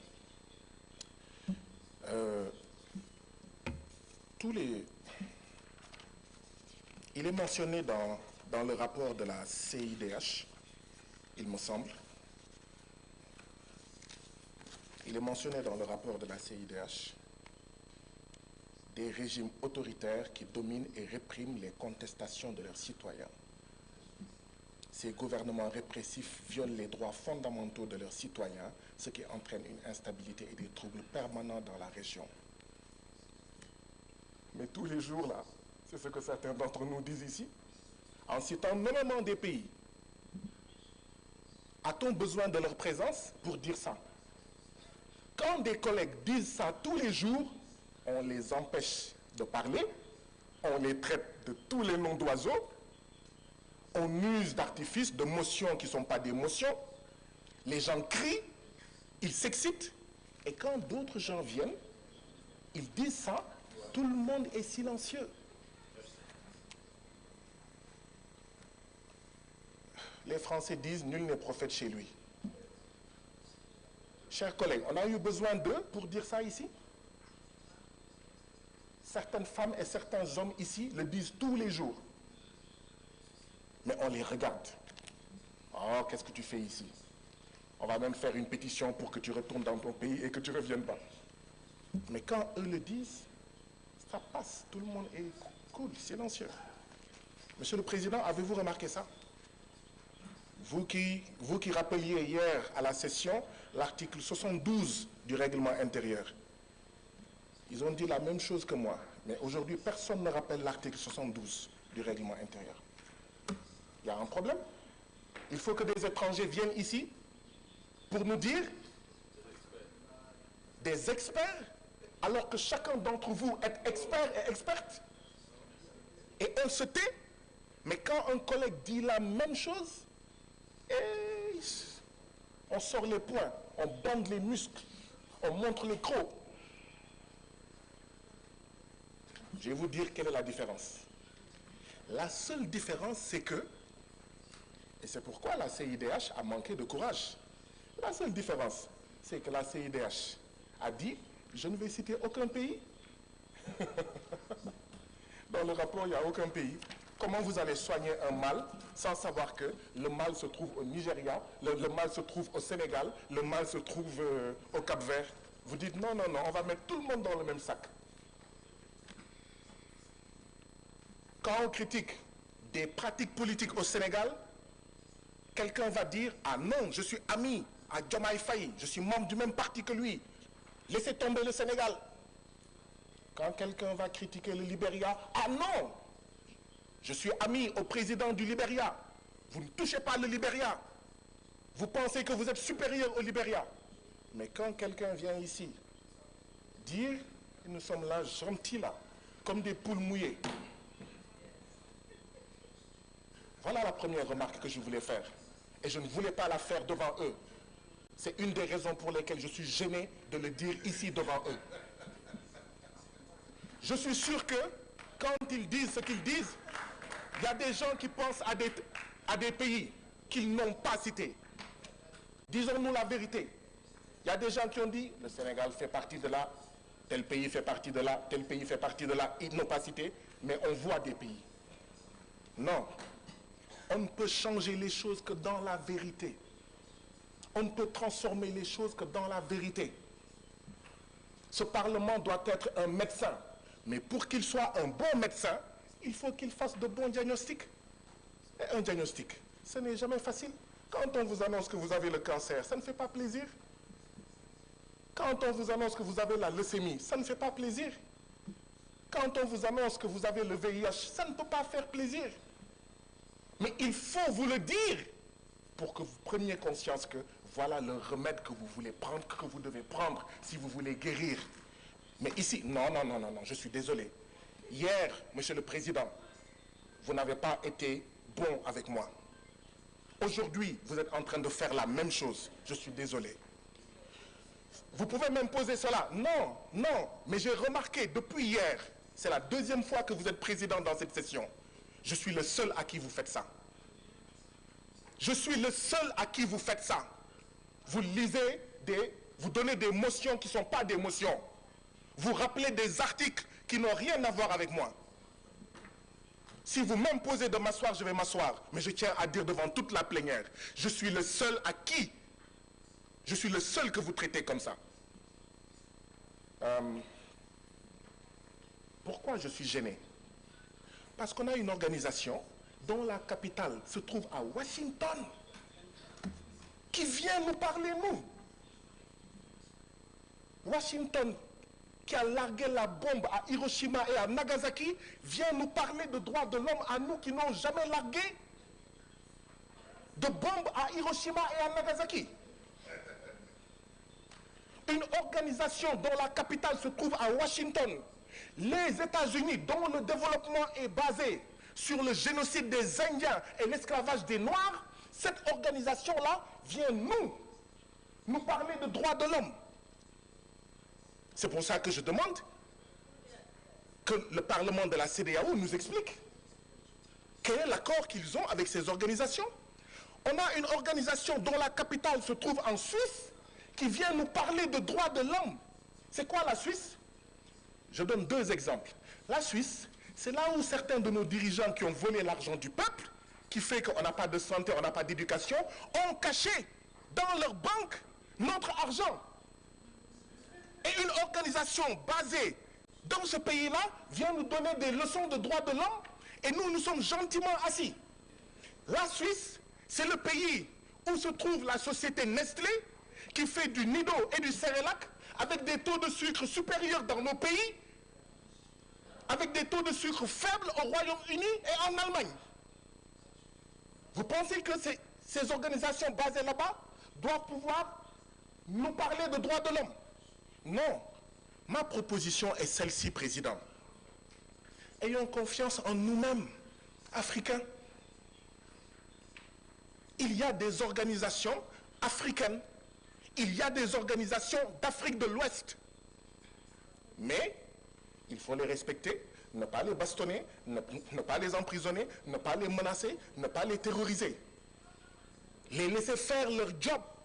Parce que la CEDEAO a besoin d'un regard critique, mais un regard africain, un regard d'Afrique de l'Ouest. Arrêtons d'aller prendre des organisations dont la capitale est Washington et la Suisse. Monsieur le Président, savez-vous que la CIDH, qui s'appelle Commission internationale des droits de l'homme, elle a été créée par une organisation qui s'appelle Organisation des États d'Amérique. Organisation des États d'Amérique qui a créé dans les années 50 la CIDH. Nous, on ne prend pas une organisation créée par l'OUA, une organisation créée par la CEDEAO, mais on la laisse libre. Hein? On ne la crée pas pour lui dire, tu dis ce qu'on veut entendre. On va chercher une organisation créée par l'Organisation des États d'Amérique. C'est pour ça qu'elle a son siège à Washington. Mes collègues ont raison. La sagesse populaire africaine du Sénégal dit Kula umbel sa sankal, umbel sa kersa. Ça signifie qui paye commande. Ceux qui veulent savoir qui paye là, qui sponsorise là, ce sont des États qui financent l'organisation basée en Suisse et l'organisation basée à Washington, qui veulent nous imposer une manière de voir, quand bien même parfois cette manière de voir peut être juste. Mais on n'a pas besoin d'un grand frère blanc basé à Washington et à Genève pour savoir la vérité. Nous n'en avons pas besoin. Je vais conclure, comme vous insistez. Je vais conclure, comme vous insistez. En 1236, ici en Afrique, il y a eu des Africains en Afrique de l'Ouest qui ont publié la charte de Kurunkanfuga.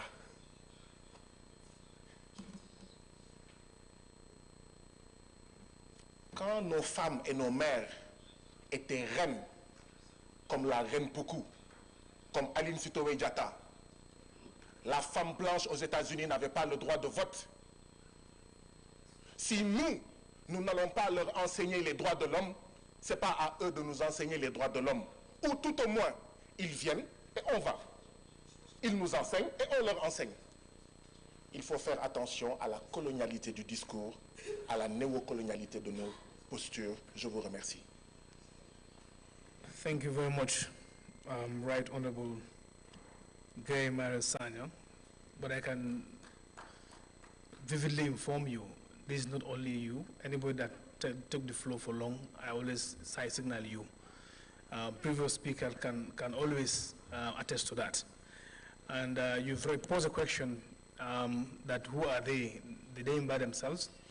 If you listen to the prayers advance during this, when the speakers make a deliberation, and yesterday I did mention that these are interactive sessions with Parliament and partners, that honorable members of Parliament, we are in receipt of a separate request from the International Human Rights Commission, which is IHRC, and the Center for Humanitarian Dialogue to make a presentation. So they did send to Parliament, and Parliament has acknowledged, and that is why today they're here to present. So they're not just only sending to us for our audience, they are also long-standing partners of this Old Assembly. Thank you very much. And I'll give the floor to Right Honorable Kadi Veronica Sisi to take the floor.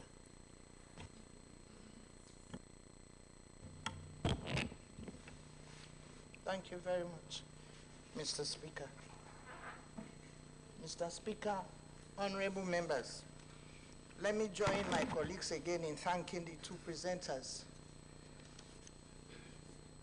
But basically, I want to focus my intervention to the human rights presenter and the questions that he asked. What are we doing to help Africa to get off from these sufferings? Now we have so many organizations. We have AU. And ECOWAS is just part of Africa, West Africa. The AU is the Africa Union.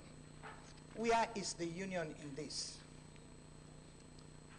Mr. Speaker, honorable members, the presenter talked about food security, job, but my question is, how are we going to tackle this? The question goes back to you, or the answer. We should be in this together. We should work together as a team. I mean, ECOWAS, African Union, and the very human rights. But I'm afraid, this same human rights, the commission or whatever, is the same human rights that has made some of these problems be escalated. If you hear from my colleagues, in those days, when we were scholars, we used to get scared of our teachers. If you dare to do anything wrong, the teacher will lay you there and give you some few lashes. If you have done wrong, if a child does wrong outside, some other parents will give you lashes, don't do it again. But this time, with the laws in the human rights, has deviated. This is the reason why we have so many dropouts, so many things that is happening, push, smoking, marijuana, because nobody is in control. If you ask anybody, say, leave me, it's human rights, that's my right. These are some of the things. So we have to revisit some of our laws that are in these human rights to help what you have presented. Indeed, I enjoyed your presentation because you presented the thing with vigor, that you have passion for it. But these are the problems that we have envisaged, even with the mothers, as you heard again from my colleagues. You can no longer shout on your child. In those days, if you look your parents or your parent look you right on your eye, you should know what she means. But this time, it doesn't happen. Because they will start to ask you, Mommy, why are you looking at me like that? And you can see a teacher with a broken shoe or bended shoe going to teach. We respect them, but it's no longer there. The rivers. You use you will be teaching, they will be using their telephones. If you ask them, they say, human right, that's my right. You cannot even correct them. This is a problem that we have envisaged. So, Mr. Speaker, honorable members, we have gone to the schools. And that is what is happening in the schools. You no longer have, like in those days, you have standard 1 in my country, standard 1, standard 2, 3, and 4. You cannot challenge them. But now, the worst, except they have to use telephones. You spell NIGHT, they will just cut it off NIT. You know, these are some of the things. We should revisit. Let us go back to our books and see how we can do. These are some of the things that we should be seen doing. And the question that you ask, how are we doing? And you go to the prison again, they say human rights. Although some people are there innocently, but some are there that have done the thing. When they want to deal with them, they will say it's human rights. And that is why Sierra Leone has just removed the death penalty. And that is why problems are coming up again. Because when there was death penalty, they say kill the dog while the dog is watching. It will not repeat itself again. But now it doesn't happen. So you see too much everywhere, shooting, firing, and everything. There's no control because they say human rights. So we have to visit some of these laws. And let us come down to agriculture. Our lands in Africa, so fertile. So fertile, 6 months rain, 6 months dries. Some people in the West, they come to Africa and get the soil to go and give us whatever fruits. They come to our land.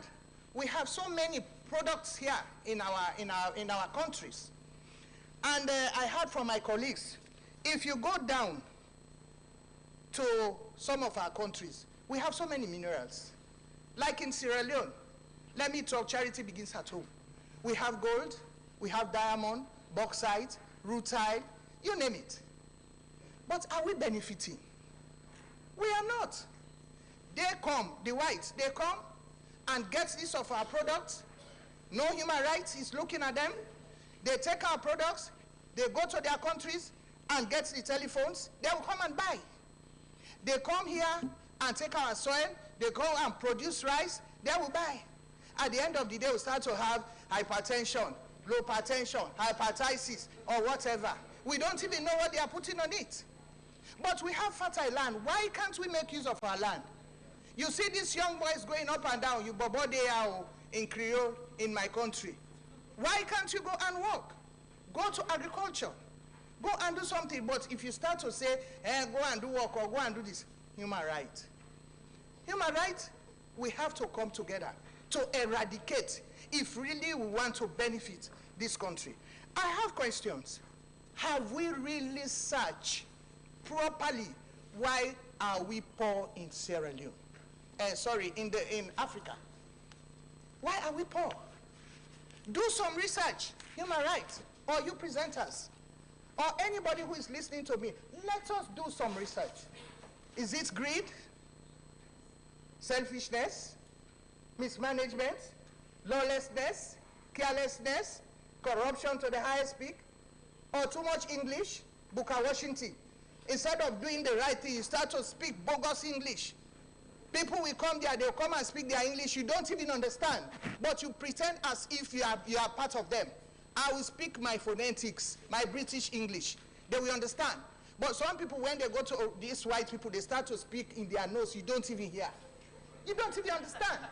Why can't I be proud of my British who colonized us? This is what we should practice in Africa. We are not poor. I hate to say Africans are poor, but these whites, we have taken too much from them. Why do we take their laws? Why can't we make our own laws? They don't want us to unite. Because we can be in this of our Africa conveniently without using them.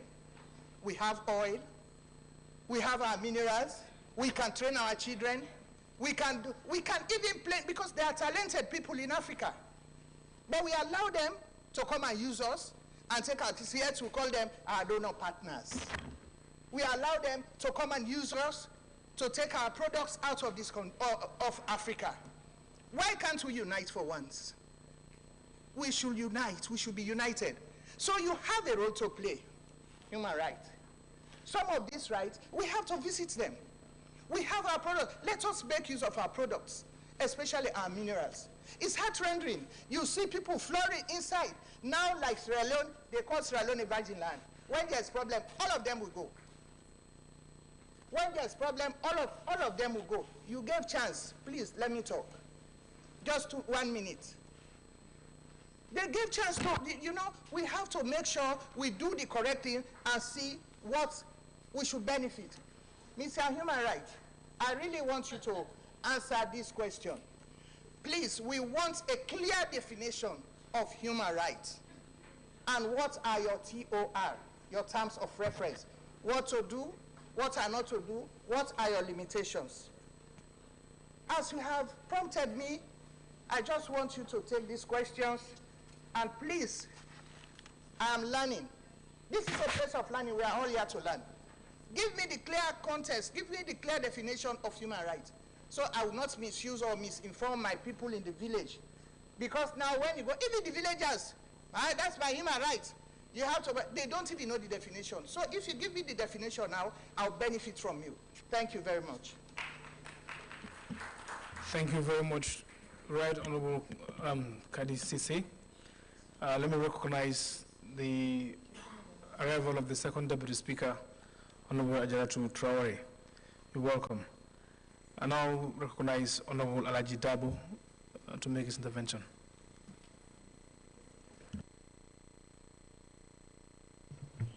Thank you very much, Honorable Speaker. Honorable Speaker, the two presentations, the human rights situation across West Africa and the socio-political instability and conflicts in the Horn of Africa, lessons for West Africa. I want to believe they share a lot in common, if not all. All are connected matters or related matters. The human rights situation across West Africa, as highlighted in the presentations, is a way of trying to reflect our memories on the current happenings and realities. By the way, social political instability and conflicts in the Horn of Africa, lessons for West Africa. Wherever we have these sort of conflicts and instability, that means there are gross human rights violations. Honorable Speaker, if we are reminded and we are told on the other hand that we should be learning, my belief and feeling is we had our lessons and we had learned our lessons. Unless we forget our lessons, what are we to learn? It was on the basis of our lessons after the independence that confronted the sub-region West Africa. ECOWAS was established. Kwame Nkrumah did say, if we have our political independence, without the economic independence, our independence would be meaningless.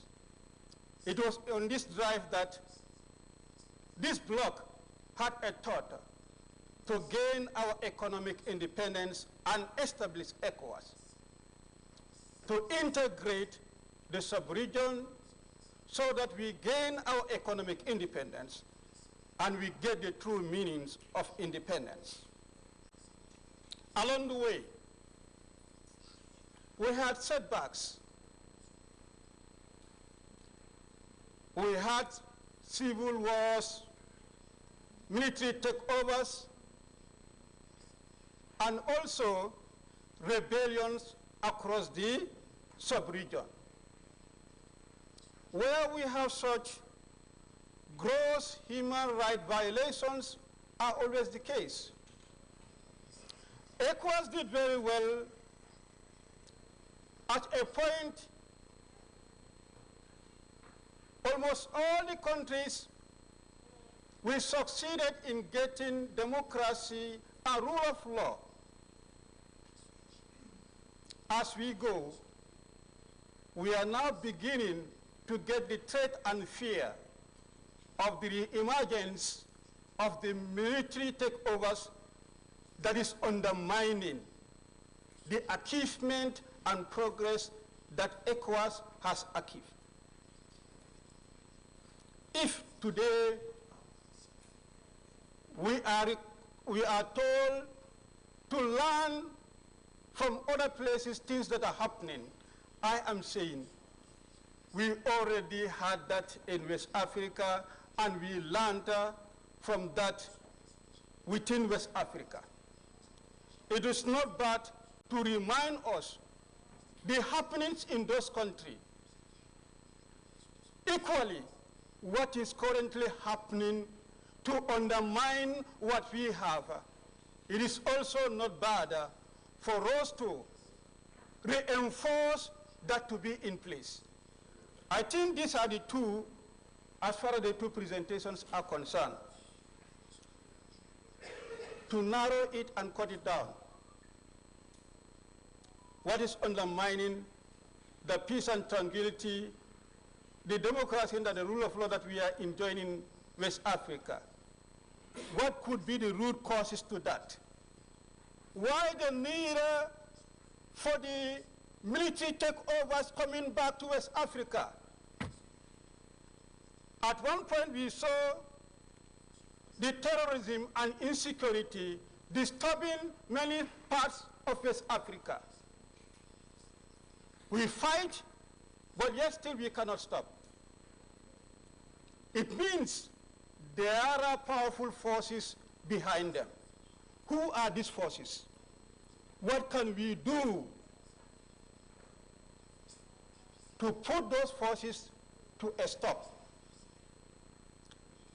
The more we talk, the more powerful those forces are. In some of the big democracies we are having in West Africa, the big economies we are having, and yet still we cannot manage and control those disturbances in the sub-region. There are forces behind them outside the bloc. The rights we talk about, rights are meaningful when rights are meant to set things right, but not rights to make wrongs. I agree with the speaker who said we need to revisit these rights. Sometimes we are forced, we are conditioned, we have no choice but to sign and ratify certain rights that are meant only to make wrongs in our community and society. I thank you. Thank you very much, Honorable Lajin Dabo, for that brilliant intervention. I now give the floor to Honorable Seno Soklembe to take the floor.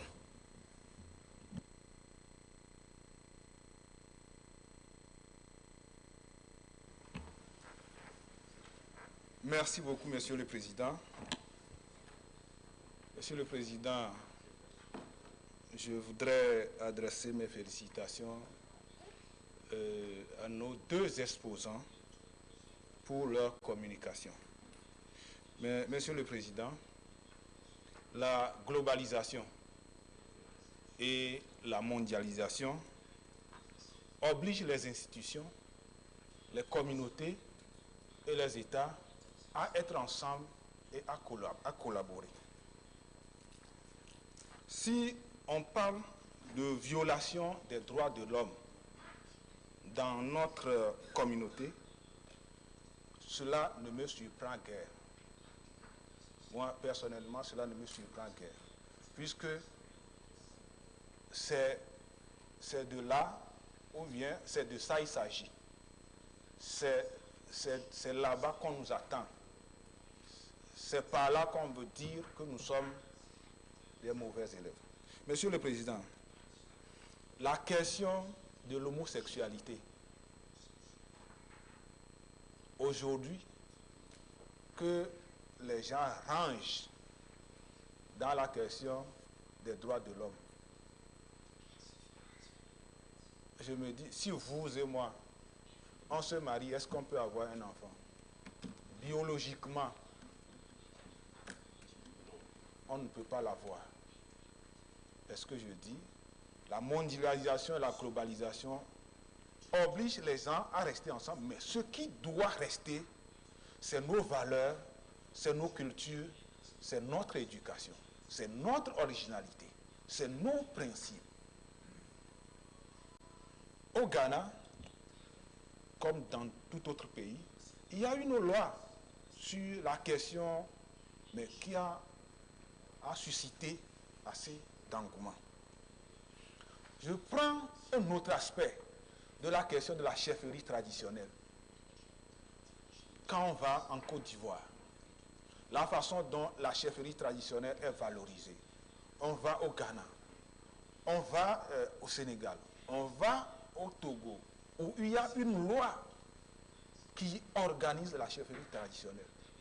Ces pays qui parlent des droits de l'homme, bien ces pays qui veulent nous vendre cette forme de démocratie dont ils brandissent aujourd'hui, est-ce qu'ils ont cette organisation de la chefferie traditionnelle chez eux? Est-ce qu'ils en ont? Il n'y en a pas. Monsieur le Président, il n'y en a pas.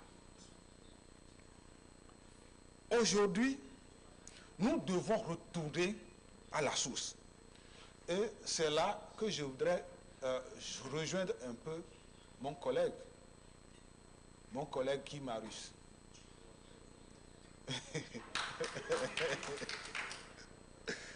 Quand il dit que ceux qui veulent nous donner les leçons de démocratie ou bien du respect des droits de l'homme aujourd'hui, on n'a qu'à retourner à l'histoire pour voir comment ils se sont construits, comment ils se sont développés.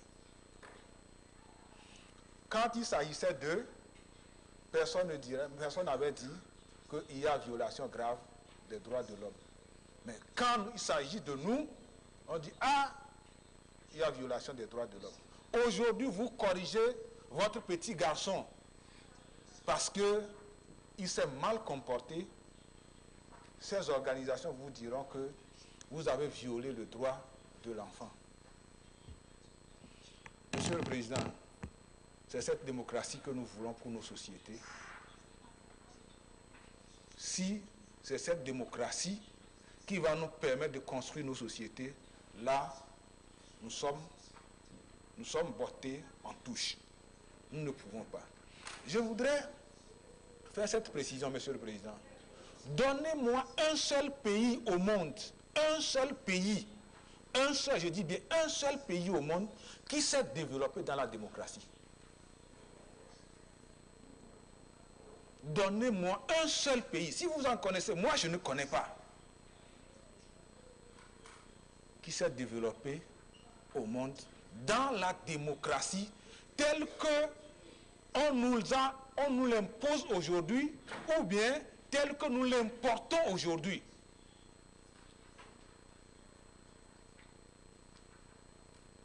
Et il n'y en a pas. Quand nous prenons l'Europe, Monsieur le Président, il y a un seul pays, je dis bien un seul pays, où nous parlons d'élection présidentielle, telle que nous la concevons aujourd'hui dans nos pays. Un seul pays, Monsieur le Président, un seul pays, je dis bien un seul pays. Si vous en connaissez d'autres, donnez-moi l'exemple. Mais quand il s'agit de ces pays, personne ne dit rien. Mais quand il s'agit de nos États, ça commence par crier. Ah, on veut faire le royaume. Ah, on veut s'établir éternellement au pouvoir.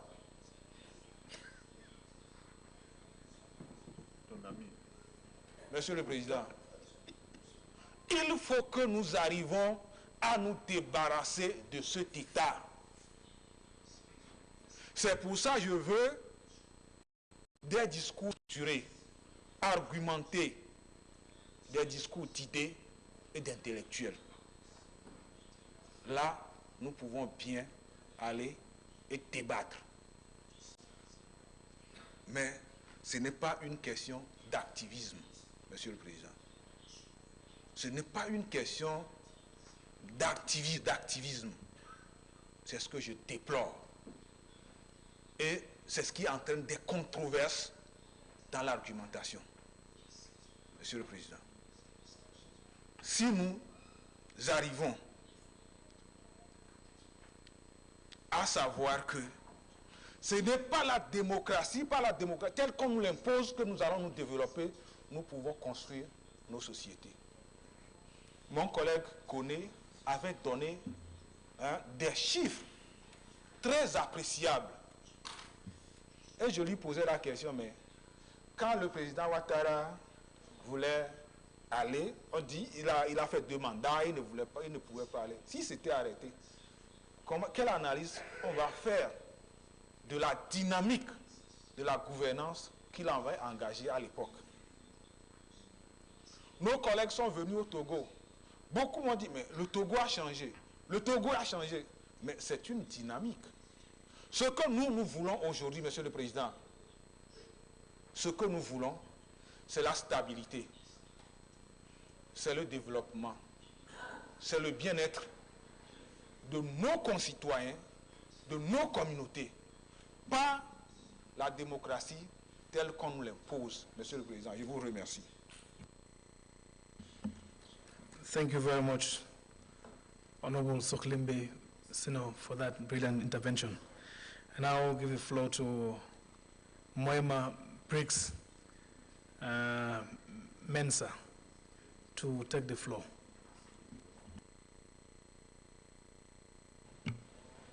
Thank you, Honorable Speaker, distinguished colleagues, Honorable Deputy Speaker, distinguished colleagues.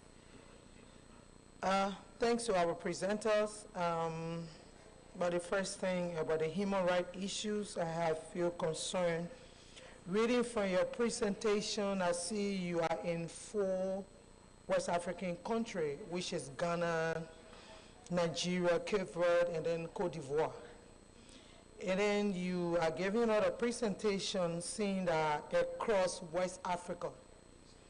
I think that confused me a little bit. But one thing I can say is good that your presentation pointed out that women are mostly the ones suffer most when it comes to domestic violence, when it comes to rape, when it comes to child marriage, FGM, and everything. Our own country, we have a domestic violence law on the book that prosecute people that think that they can do any harm to women and go free, and it's punishable for over 5 years or so. And I can see that, like most of the people have said, but even if you go in the Western world, there are still people dancing in a glass against their will. They have to do it because of financial situation, and the leaders want that to happen, so they subject whoever that live with them or work with them to that.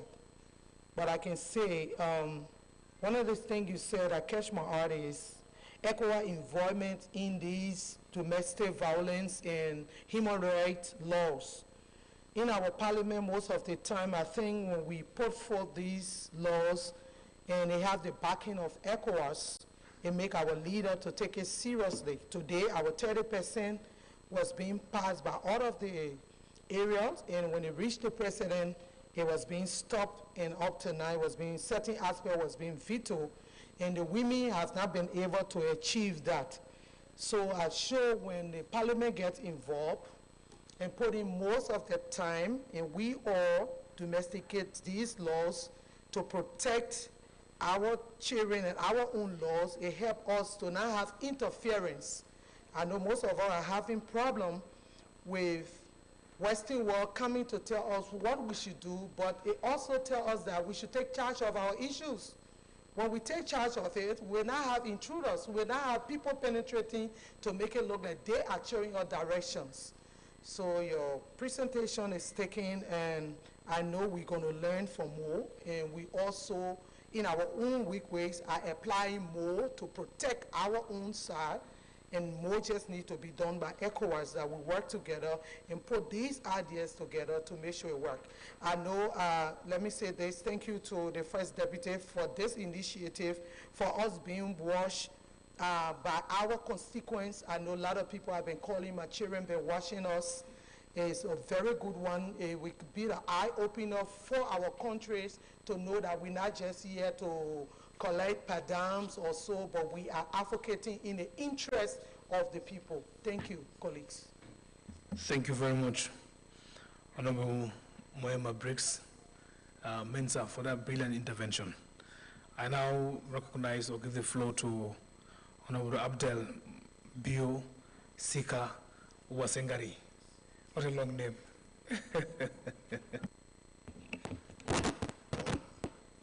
Merci, Monsieur le Président. Je profite aussi pour saluer l'entrée de Madame la Présidente. Soyez la bienvenue. Avant de commencer, je tiens quand même à dire que malgré tout ce qu'on peut reprocher à la démocratie, il n'y a pas mieux que la démocratie dans nos États. Alors, je prends juste un exemple de mon pays. Quand les gens étaient dans l'opposition, ils prônaient pour l'alternance. Aujourd'hui, s'ils sont arrivés au pouvoir, on pense qu'on doit laisser continuer indéfiniment. Dans notre pays, tant qu'il n'y a pas des élections libres et transparentes, tant que les populations ne peuvent pas choisir librement leurs dirigeants, il ne peut avoir mieux que la démocratie, je dis. Et également, aujourd'hui, je cite les noms comme Abraham Lincoln, Franklin Roosevelt, George Washington. On les classe comme les meilleurs présidents des États-Unis. Ils sont enterrés. Ils sont au cimetière. Les États-Unis continuent. Dans notre pays, les meilleurs, les premiers sont au cimetière. Donc, tout le monde peut participer, peut contribuer au développement de son État. Il n'y a pas de meilleur homme, de meilleur surhomme. Monsieur le Président, je voulais poser deux questions aux présentateurs que je tiens quand même à féliciter pour la qualité de leur présentation. Je veux une définition des droits de l'homme, comme quelqu'un l'avait déjà demandé. Je veux également une définition de selon lequel on appelle prisonniers politiques et exilés politiques. Parce que, moi, selon moi, si on me donne cette définition, c'était pour leur demander après, est-ce que dans nos États, selon leur définition, on a des prisonniers politiques. Moi, je prends, c'est vrai, moi j'aime amener les dirigeants. Parce que personne n'est contre son État, tout le monde veut le développement de son État, de la CEDEAO. C'est pour ça que si on fait certaines critiques, ce n'est pas qu'on a une dent, mais on veut que ça s'améliore. C'est pour ça que je dis, dans notre pays, au lendemain des élections, ou bien avant les élections, les opposants en majorité se retrouvent en prison. Mais on ne dit rien.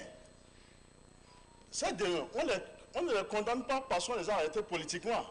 On les traite de terroristes, de blanchiment d'argent. Dans ces conditions, comment la CEDEAO peut se développer? Je peux vous parler des prisons. C'est un problème récurrent à toute la CEDEAO. Quel est le droit des prisonniers politiques? Pas nécessairement des prisonniers politiques en général. Quel est le droit des prisonniers? Parce qu'il y a dans nos prisons, dans les prisons des pays de la CEDEAO, les gens sont en prison 2 ans, 3 ans, 4 ans, 5 ans, sans être jugés. Et personne ne dit rien. D'autres meurent. On voit même des prisonniers qui meurent avec l'appareil respiratoire, menottes en main, enchaînés dans un lit d'hôpital. Ça se passe. Ça s'est passé il n'y a pas 1 mois au Bénin. Mais les droits de l'homme, ils disent quoi dans ces conditions? On voit les rapports, on ne veut pas critiquer. Poser le problème. On connaît tout ce problème à l'interne. Mais il faut le dire à voix haute. Tant que les chefs d'État n'aiment pas qu'on les critique, si mes questions critiquent, ils vont se corriger. Ayons le courage de critiquer, de dire ce qui n'est pas bon et de dire ce qui est bon et féliciter. Je profite pour prendre aussi une part pour demander quelle est la position de la CEDEAO en ce qui concerne les droits des personnes qu'on appelle LGBT. Il faut amener les États à faire un bloc ensemble par rapport à cette position. On a pris le problème du Ghana. Le Ghana a des problèmes, mais le Ghana est seul à gérer la situation. Quelle est la position de la CEDEAO? Je saute pour aller au niveau le problème des terroristes. C'est vrai qu'aujourd'hui, le Burkina, le Niger, ont décidé de quitter la CEDEAO. Mais la frontière Bénin-Burkina, vers la frontière de Poga, a été fermée des années, avant même le coup d'État au Burkina. Mais au moins c'était fermé, les populations vivant sur ce territoire étaient menacées. Mais il n'y a jamais eu une décision de la CEDEAO pour aider ces 2 pays à contrer. On pensait que c'est le problème et du Bénin et du Burkina. Les terroristes ont profité. Parce que chaque jour, ils sont à la recherche d'élargir leur territoire. Maintenant, c'est devenu un problème. Ça devient une gangrène qui est difficile à résoudre. Parce que les terroristes, Monsieur le Président, ils ne viennent pas d'ailleurs. C'est nos frères. On dort avec eux. C'est la politique de nos gouvernants dans certaines régions qui amène nos propres frères à aller vers eux. Difficilement, ou un jeune de 25 ans qui a du mal à se marier, qui n'a pas d'emploi, qui fait sa production, n'arrive pas à vendre, on lui remet, les terroristes l'appellent, on lui paye par exemple 50 000 francs par semaine, on lui remet une arme et de la drogue.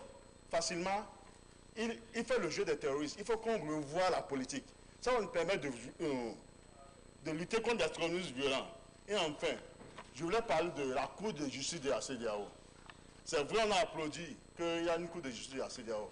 Mais il faut rappeler que plusieurs pays ont remis en cause, refusent d'appliquer. Moi, dans mon pays, il y a une décision de la Cour constitutionnelle qui dit qu'on n'appliquera plus les décisions de la Cour de justice de la CEDEAO. Mais qu'est-ce que la CEDEAO a eu à faire? Il faut qu'on crève l'abcès, qu'on fasse comment on dit, si une femme vient accoucher, des césariennes sans anesthésie pour pouvoir guérir la CEDEAO. Je vous remercie. Thank you very much, Honorable Abdel Biosika Wasangari, for that brilliant intervention. I now give the floor to Honorable Samuel Enda.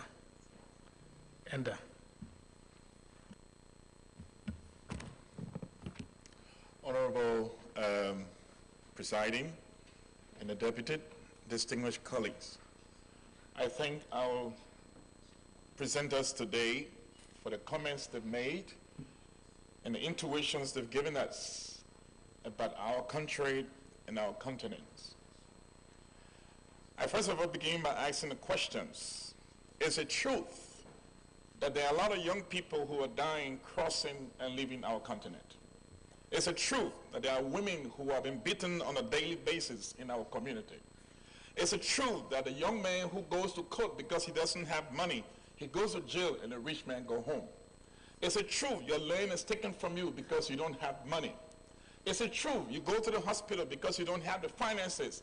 Your children will die while the rich man go home. It's a truth that our people are being destitute because of the way we behave. If these things are true, it doesn't matter what is a white man telling you or who's telling you. Are these things truth? If this reality exists, what do we do? What is it we are going to do to make these things better? Forget about the white man, what he says to me. If I live in a community and my house is leaking, and there's a big man who has a big house that is leaking, and he comes and tells me my house is leaking, that's his business. I look at my house, is it true my house is leaking? What can I do to put a roof over my children? What is it we have to do? I don't want to see this as a way of criticizing what a white man say or what a white man did not say. I want to understand that the people in Liberia should be able to have the same treatment as everyone else. I want the women on the street, the girls to go to school and have the better education. Now, I run the biggest high school in Liberia, which is 2,000 students, and it's tuition free. I personally beat my students. If you come to school late, I'm right to the gate. I will whip you. If you don't want to be whipped, don't come to my school. It is your option. It is a responsibility. I raised 2 children in the United States of America.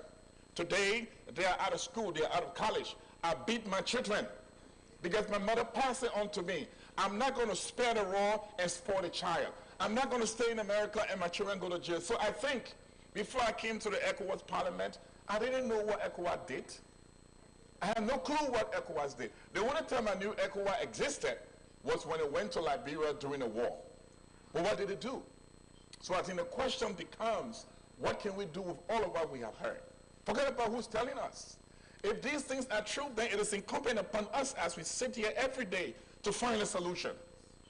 They talk about old leaders. They talk about those leaders who were there. They call their names. Okay, be angry that they are there. They are not there. What is it we can do? What have we done to put stop to this? I think that's a question that comes to mind as a Liberian. As I sit here, and I'm going to be here for the next 4 years. At the end of these 4 years, what will people say about us when it comes to human rights, when it comes to education, when it comes to justice, when it comes to leadership? We have the responsibility. And it's incumbent upon us to do what we're supposed to do. Forget about who telling me my shoe is broken. Is my shoes broken? I must fix that shoes. I yield. Thank you very much, Right Honorable Samuel. I think you can see how appreciative the entire floor is with your intervention. I now give the floor to Honorable Johnson Kweku Adu. I hope everybody is so precise as you did. So, Honorable Johnson, you have the floor. Thank you, Mr. Speaker, for the opportunity. Mr. Speaker, my question goes to the human rights presenter. And the question is, do we have human rights limitations? I'm asking this question because when you go to Europe, we go to America, they frown on polygamy. But they actively involve in LGBTQ and the rest. But when you come to Africa, we also frown against that. But they are still trying to impose this on Africans. That is the reason I'm asking if there is no discrimination in human rights. So you have to answer that. Because there are limitations. Other than that, they wouldn't impose LGBT on us. Whilst they frown on polygamy over there. So what is good for the goose is also good for the gander, as we said. Mr. Speaker, I also want to touch on the access to justice, as you mentioned. My brother who just spoke very well on this issue. The cost to seek justice in our sub-region is one of the issues. What is the status of our court system? When you go to our court system, there is a lot of corruption. So, in the face of corruption, where do we seek human rights, or where would the position of human rights stand? I have my right to go to court, but because I don't have the means to access justice, then what becomes of the human rights that we're preaching about?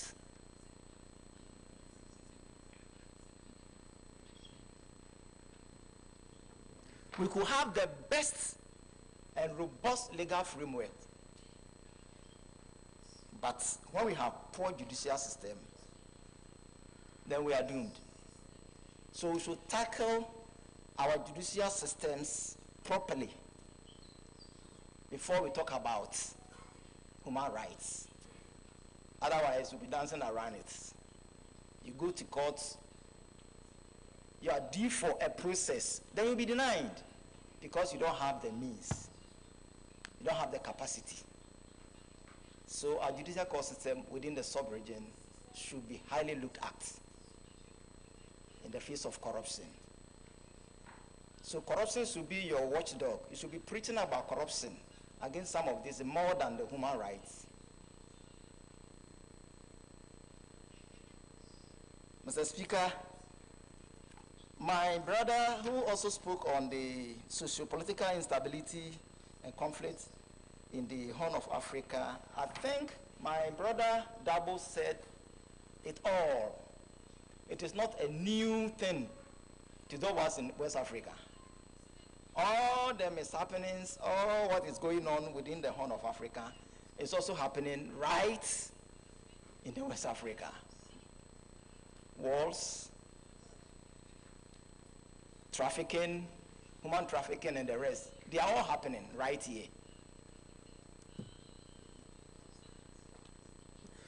If the war between Russia and Ukraine had economic impacts on those of us here in Africa, then definitely those who are much closer to us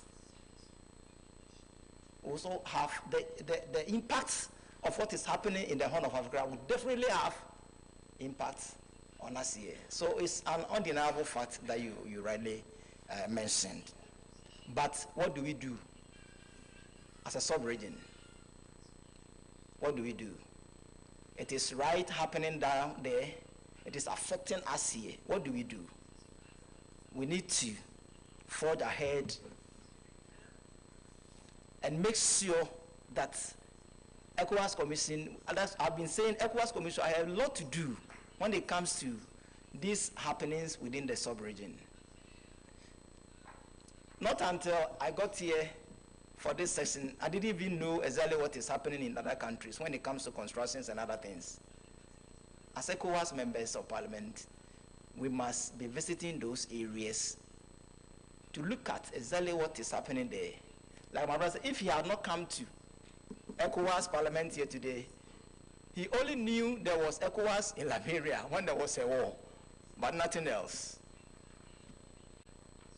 Thank you, Mr. Speaker. I want to end here. Thank you very much, Honorable Johnson Kweku, for that brilliant intervention. I now recognize or give the floor to Honorable Maimuna Sise.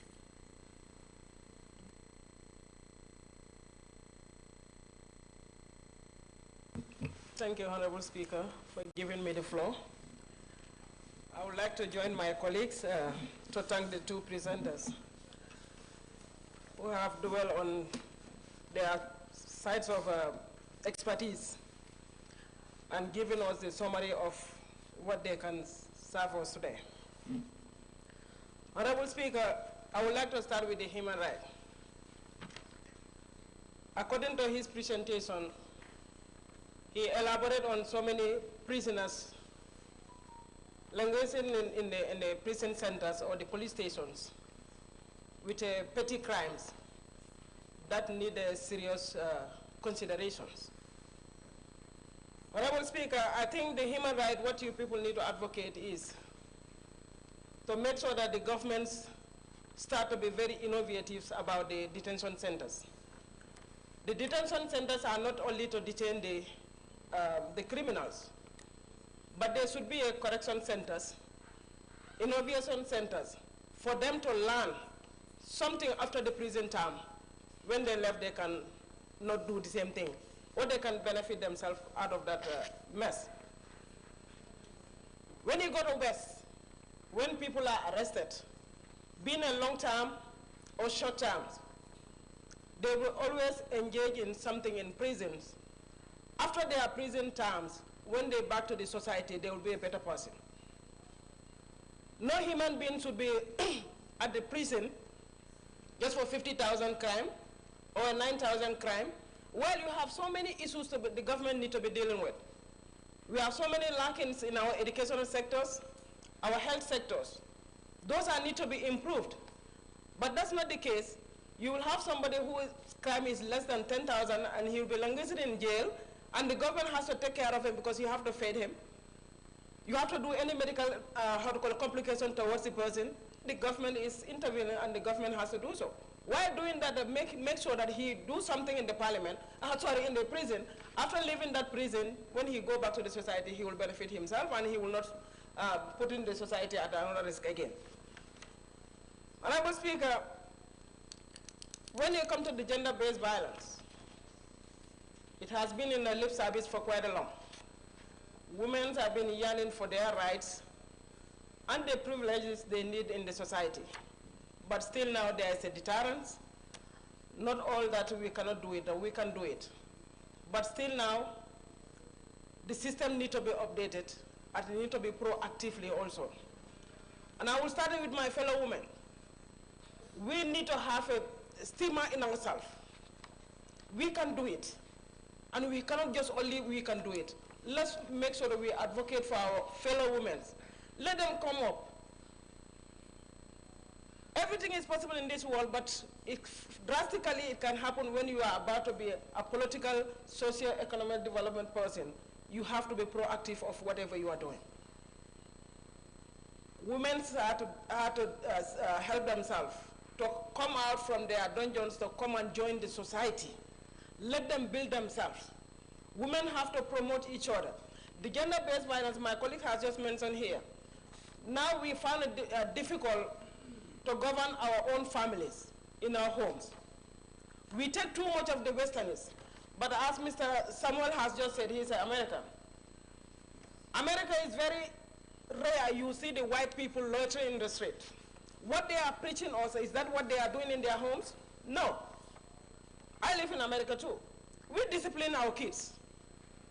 And come to my home, when I get into my house, when my kids are there, look at my mood. Even they want to welcome me, they read my face. Am I coming home with a mood or not? We put decency in our kids. But the West, what they are preaching us in terms of democracy, I think we take the different dimension of it, or we take the different perspective of it. It's not only the democracy they are trying to preach us, but the reality of the democracy. Is that what they are selling to us, or we are adding our own stuff towards it? Because we are not challenging any democracy. You won't know the beauty of democracy until you have an oppression. For my case in the Gambia, for 22 far long, we've been living under oppression. At that time, we yearned a serious democracy. And 2016, thanks to Allah, we found ourselves in the better democracy we were yearning for. But with this new government, you cannot do the comparison between the new government and the former government. Because we believe that there was a serious oppression on human rights. And we fought for it so that we can make an end to it. But by ending it also now, on inland democracy also happening in the Gambia also, sometimes when you look at it, it's pathetic. Because people take too much for granted. You give them the liberty, they want to take everything, and they don't even understand that where their democracy stops, that's where others' democracy begins. Democracy is not about to be abusing. We have to have a serious mechanism to build up our democracy, which is going to be modernized. I think we have to go back to our societies. Our moral guarantors need to intervene.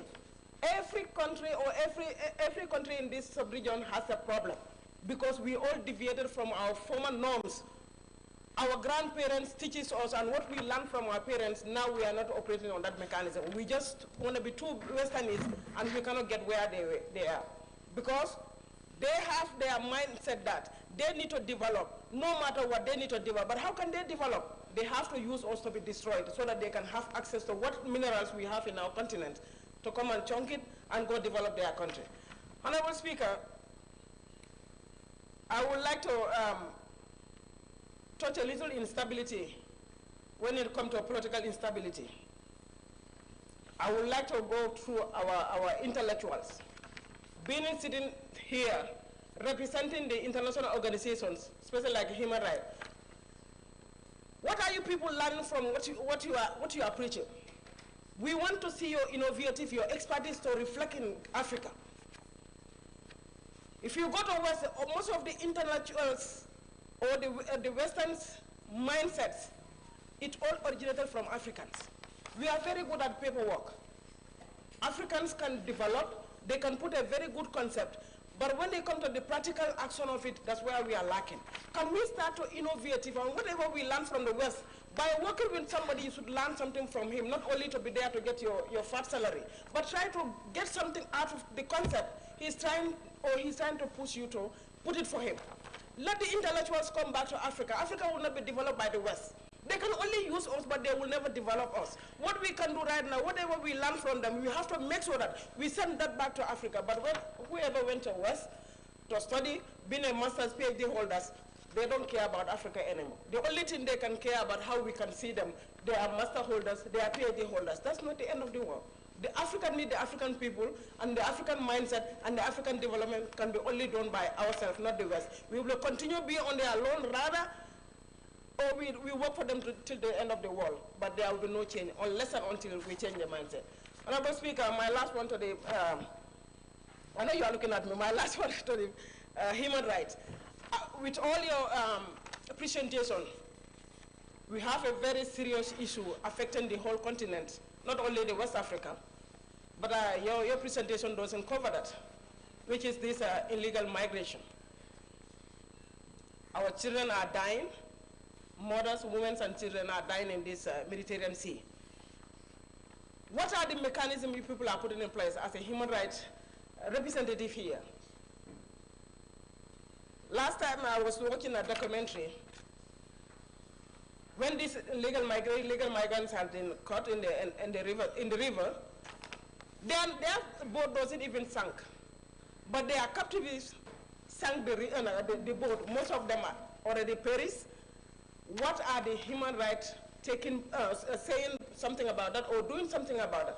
Because nobody in this world will not know what is happening in this Mediterranean Sea. Like this morning I was even watching. 3 boats left my own country since last Saturday up till now.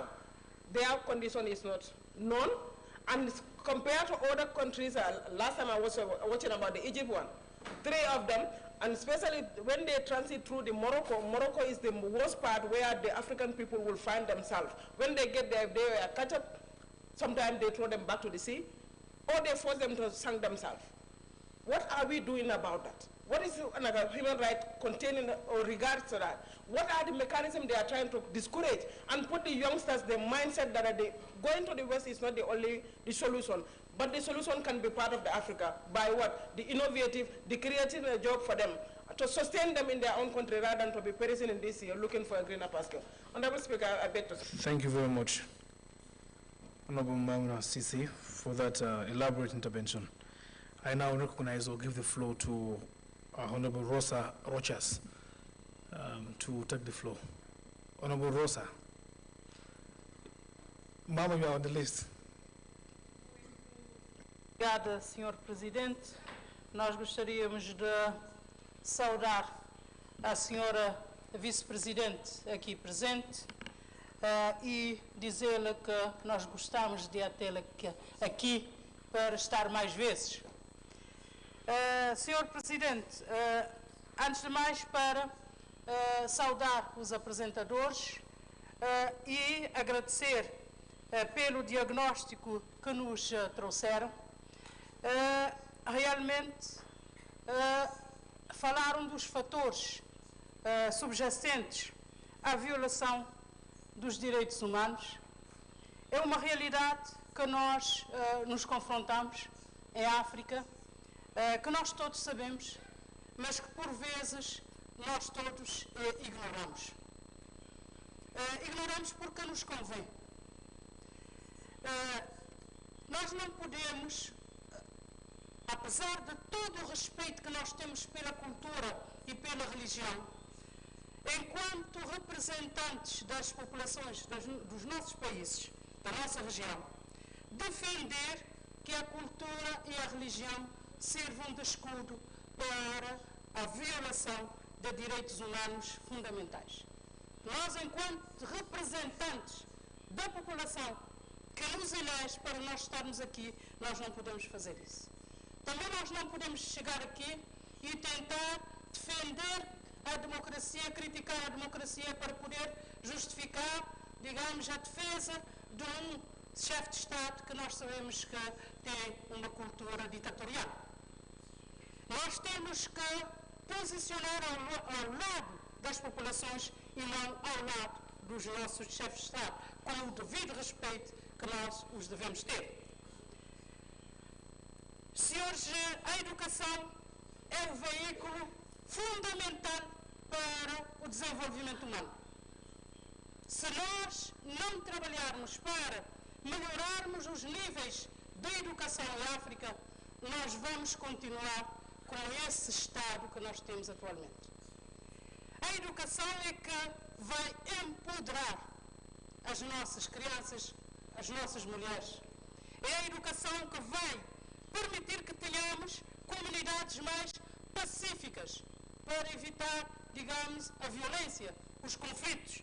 É a educação que vai melhorar o poder cívico e a participação cívica dos nossos cidadãos. Em África, nós temos 40% da nossa população com menor de 18 anos. E em 2050, nós teremos 50% da população com menos de 18 anos. Se nós não investirmos na educação hoje, nós teremos um problema no futuro, nós não vamos participar, não vamos contribuir para a mudança, para o desenvolvimento sustentável dos nossos países e do nosso continente. É claro que nós temos mudanças, nós temos progressos. Se em 2000 nós temos 40% das crianças sem acesso ao ensino básico, em 2019 já tínhamos 33%. Em relação ao ensino secundário, em 2000 nós tínhamos 63% dos nossos jovens sem acesso ao ensino secundário. Em 2019 nós tínhamos 53%. São avanços que nós temos que reconhecer, mas isso nos diz que também são desafios que temos que enfrentar. Se nós queremos mudar, nós temos que investir mais na educação. 105 milhões de crianças e adolescentes, ou seja, 41% da nossa juventude e criança não tem acesso à educação. O abandono escolar é extremamente elevado e os nossos Estados continuam ignorando isso. A nossa organização CDAO continua ignorando. Eu estive na Comissão Especializada da Educação e durante o período que lá estive, nenhum texto da comunidade vem para tentar recomendar aos Estados-membros para melhorar os níveis de educação. Nada. Nós participamos em comissões mistas para falar da educação para a saúde, para a cultura, mas a educação, a melhoria do sistema educativo, que promove os níveis de educação nos nossos países, na nossa região, nenhuma ação concreta a CDAO teve. Eu fiz uma intervenção sobre a educação na presença da comissária que deveria preocupar e responder por isso, não respondeu uma única palavra. Falou de igualdade de género. Quando é que nós temos igualdade de género se nós não promovermos a educação?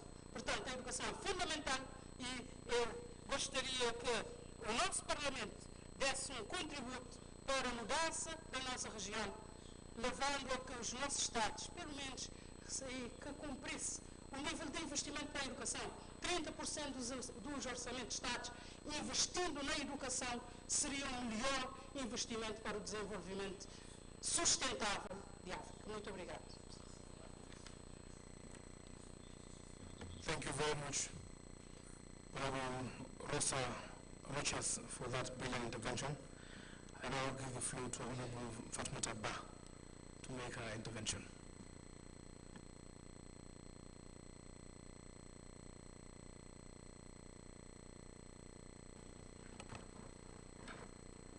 Merci beaucoup, Monsieur le Président. Merci au présentateur pour la qualité et l'importance des thèmes. Monsieur le Président, je voudrais faire une contribution par rapport aux droits de femmes. Je suis d'accord qu'on ne s'éloigne pas de nos valeurs et coutumes. Mais à mon avis, on ne va pas remettre en cause les acquis en matière d'égalité du genre. Vous êtes d'accord avec moi? Avant, les femmes n'avaient pas droit à la parole. La femme n'avait pas droit à l'éducation. On dit que les hommes avaient la possibilité d'avoir 4 femmes. Mais ça, chacun sait ce qu'il peut tenir. Mais si vous voyez ça, c'est parce que vraiment, en ce moment, la femme ne pouvait pas lever le ton. Alors, nous femmes, nous faisons plus de la moitié. Et je pense qu'on ne peut pas mettre la moitié de côté et aspirer à un développement. Vous, ici, qui ne veut pas voir sa fille occuper des postes de responsabilité? Personne. Ce que tu veux pour ta fille, là, il faut vouloir ça pour ta femme. Alors, égalité de genre ne veut pas dire désobéissance. Nous parlons de complémentarité. La femme et l'homme se complètent. Nous nous complétons. On ne peut pas voir, ça dit on se complète. Donc je voudrais demander à tout le monde de nous accompagner pour arriver à l'égalité du genre. Parce qu'on a vu que les femmes produisent beaucoup de résultats. La femme tient aux résultats. C'est pourquoi je vous demande à tous de nous accompagner, de nous appuyer pour avoir des textes qui sont favorables à l'épanouissement des femmes, à l'égalité du genre. Je vous remercie. Merci beaucoup. Thank you very much, Right Honorable Fatmata Ba, for being very precise. I thank my mama, Honorable Ladi Ayamba, for withdrawing. I thought you were withdrawn. Okay, I now give the floor to Honorable Ladi Ayamba to make an intervention. I thought you were withdrawn.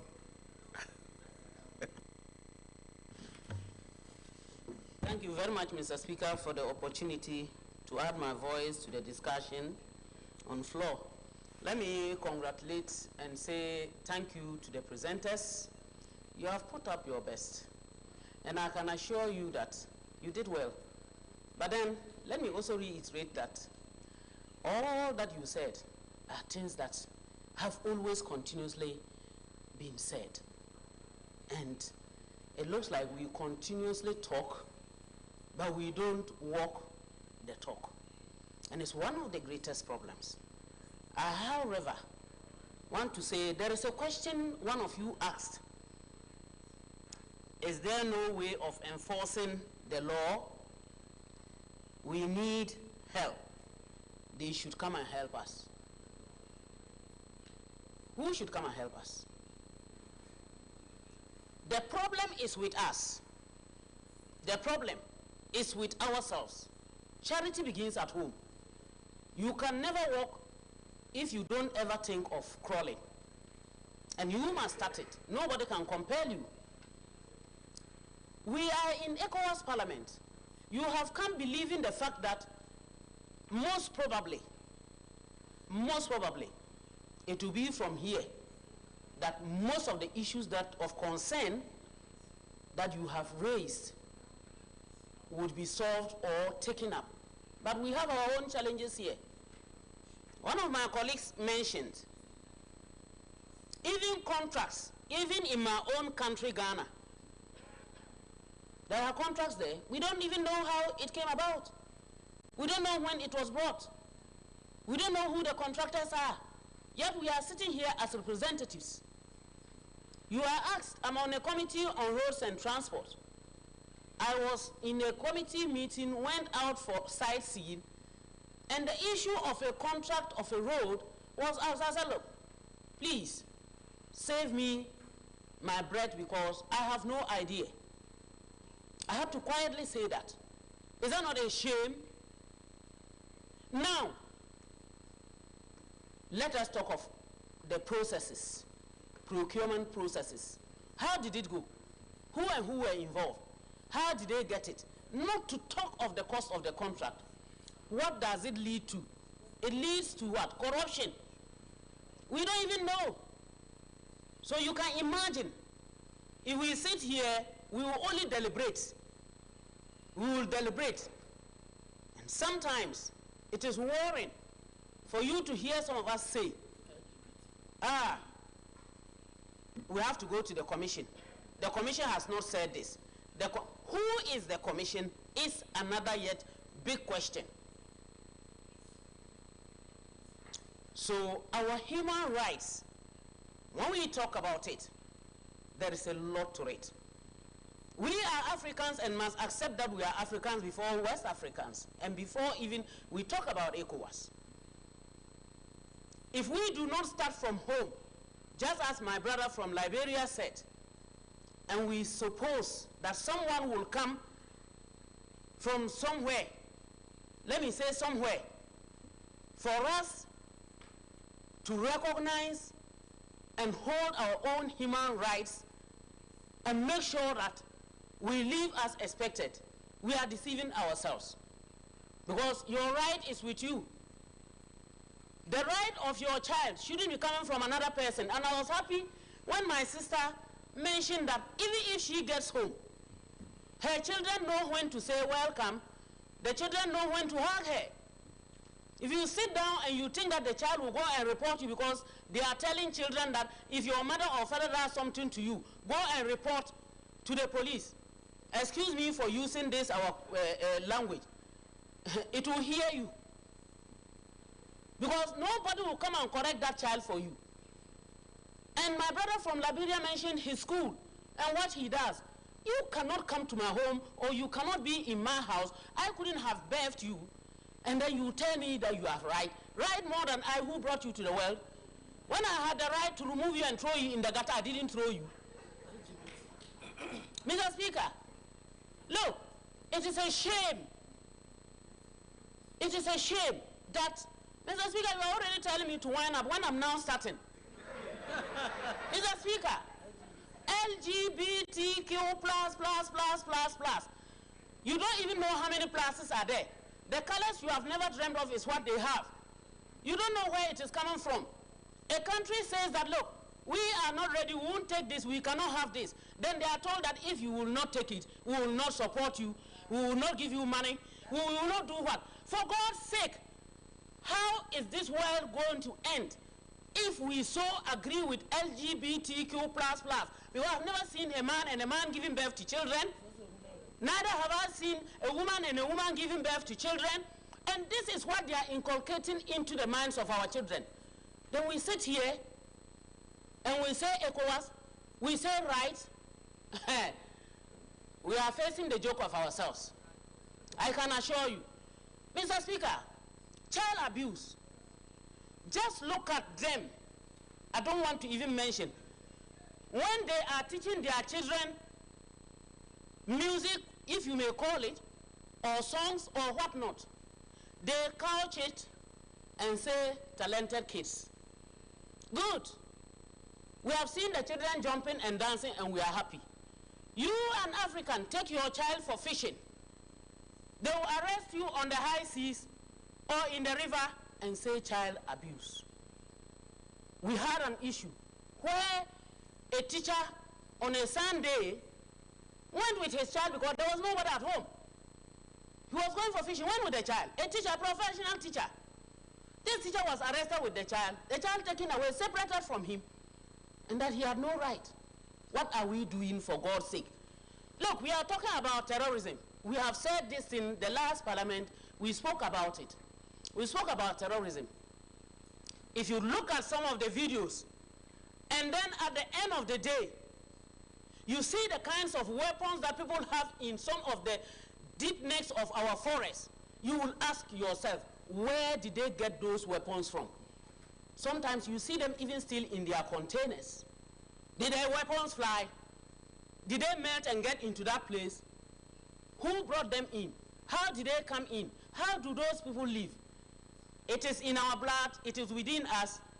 If we want, we should better change for our own betterment and ensure that we go back and take care of ourselves as Africans, practice our culture, eat what we produce, wear what we have, stop imitating, and we shouldn't take hook, line, and sinker. Let us take what we think is the best for us. And I think that will go a long way to help us. Mr. Speaker, I had much to say, but your face is not allowing me, so thank you very much.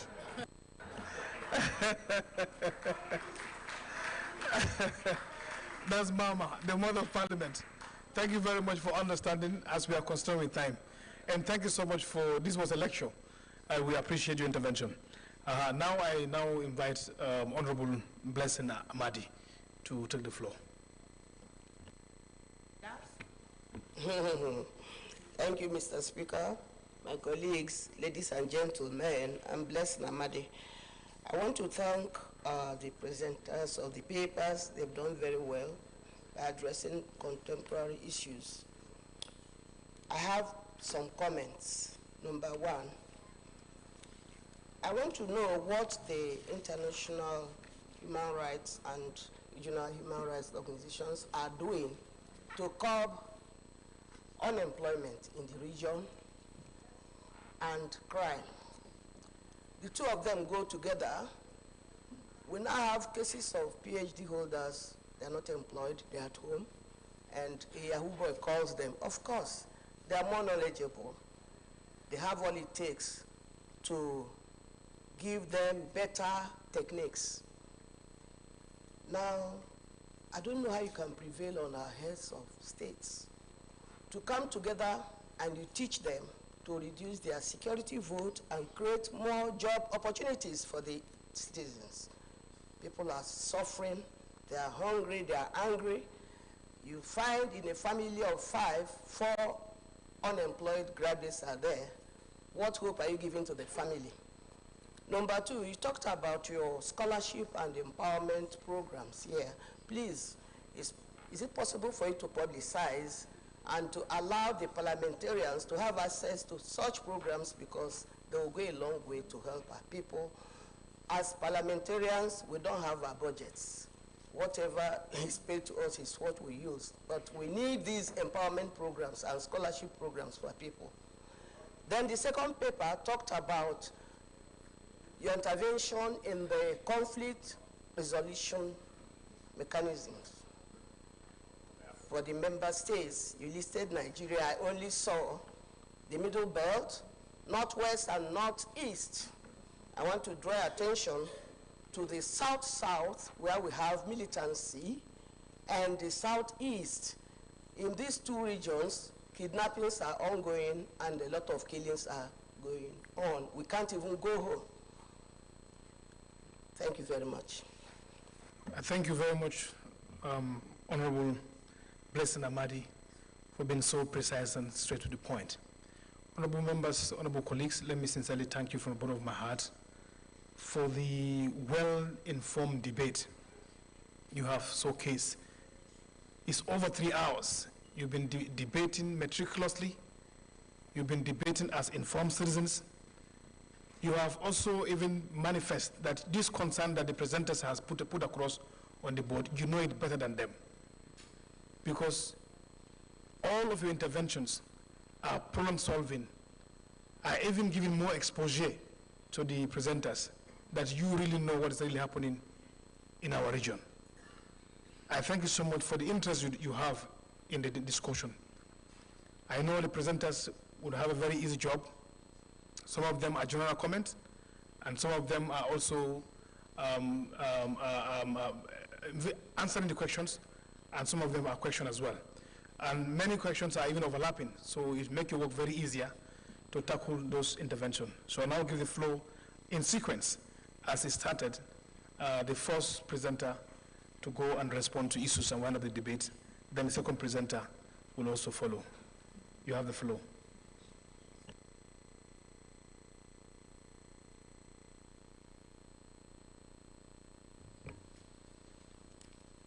Thank you so much. I'm very much delighted to be in this gathering today. Honestly, I was filled with tears when I hear you talking. It goes a long way to show that all of us are in it together. It's not a one-man show, it's a collective responsibility. When one of our honorable members asked, who is the problem? Is it the plunder or the person that aided? Who is the problem? I think from what we have heard today, all of us are the problem. And we need to come together to find a way, not just talk. When I started my presentation, I said, we can't be talking. Is there nothing we can do? Okay, for avoidance of doubts, let me state this categorically. International Human Rights Organization, International Human Rights Commission has the authority. Okay, let me just go straight to the point. Okay, let me read it.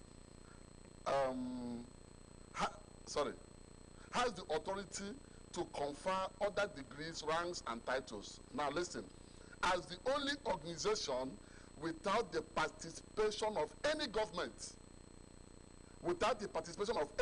I know somebody asked that question, any government, we have gained recognition from numerous government agencies and supranational organizations as a transnational intergovernmental organization, being the only entity not structurally or financially dependent on any political party or interest group of any government. This is International Human Rights Commission. It's good I state this clearly so that we know that we don't take money from any government.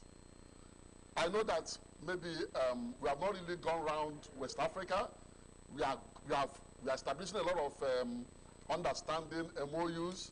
Even with ECOWAS, I know that after today, I'll have a MOU with my humble appeal to the speaker to see a way we can have a MOU so I can reach more, or we can reach more to our people. It's good that I heard many of us that said things here, reviewed our past record, reviewed our history. Yes, it's good to review history. But when we review history, we take the learning points. In those days, population is not as it is today. In those days, our forefathers didn't build good houses as we are having today. So it's good that we look at the advance of technology and what it has done to our country, our region, our sub-region, or Africa as a whole. So this is why you see that there's increase in crimes, there's increase in so many things, because why? The advancement can no longer be as it was. And I want to tell all of us that you must give what you have to get what you want, what you don't have. When you give what you don't have, you get what you don't have. I'm not against us selling our resources to the Westerners, but when they pay us, what do we do with the money? We cannot eat good. We cannot eat mineral resources. We don't have even the technology know-how to expand them. So we still need them here to help us. I want to tell you that we are even much, much better than the Westerners. If you go there, you see that the most brain over there is Africa. We are very, in fact, if you born a child and train the child over there, that child is gone. But when your child has the basic culture of Africa, I tell you, when he goes there, he becomes a champion. That's the truth. So we are much better off. But the problem is that we don't even know what we have. And that is why we cannot showcase what we have. We have to come together to see somebody talks about child. When you flog a child, it's good. You can, who said you cannot flog your child?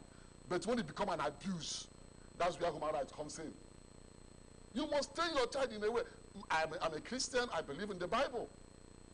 So I follow the biblical principles. I want you to know that Africa has a culture. We have a pattern. We have a culture. And that culture is why I'm here today. Let me tell you, of recent, what I'm doing now is to bring all the traditional rulers in Africa together, maybe a country by country. Let me start from Nigeria. Go through all the traditional rulers, because I want to plant a tree that will grow tomorrow. Not a tree that when this government comes, it will go. That one will die. That's what we see in Nigeria, all over Africa. When they bring a policy, when the other policy, that government goes, that one is gone. So I want to plant a tree that will grow. Traditional rulers don't go anyhow. They are there. So when I want to reach the populace, the real people that are suffering through them, I think that's a good step. So I want to get all the traditional rulers involved in these human rights abuses. There are a lot of them now. We're not talking about telling your child, follow me to the farm. No. Come to the street, you see them hawking. A small child that should be in school. And nobody is talking. That's why I said, don't we have representations in all these government agencies? What are we doing? There's a lot of abuses that is beyond what you are talking about. It's following your mother to farm is not the issue. We have seen people that even go to that farm and they are killed over there. Human rights abuses everywhere. We have seen correctional centers. You see a room, you see more than 100 persons in one room. And what are we doing? So, International Human Rights Commission, we are self-funded. I wrote this book. Sorry. I wrote this book. It was not last year. This book said international human rights laws and armed conflicts. Must we use arms to resolve conflicts? Must we kill ourselves in the name of resolving conflicts? Where is the role of negotiations? Where is the role of dialogue? That is why we are here. We want to bring that new change that we want in Africa. We want to see how we can all together, team, together, everyone, achieve more. That is why we are here. And International Human Rights Commission has given me that mandate to reach out to West Africa. Or if I'm not saying Africa, I say, oh, at least the little I can. Let's start from home, West Africa, and see what we can do in terms of scholarship, in terms of education, in terms of advocacy, any aspect of life that can make people to have the right to live. What you're talking about here is right to live. What I'm talking about here is right to, at least, to association, right to liberty. But then when it becomes an abuse, that's where the problem is. I also want to talk about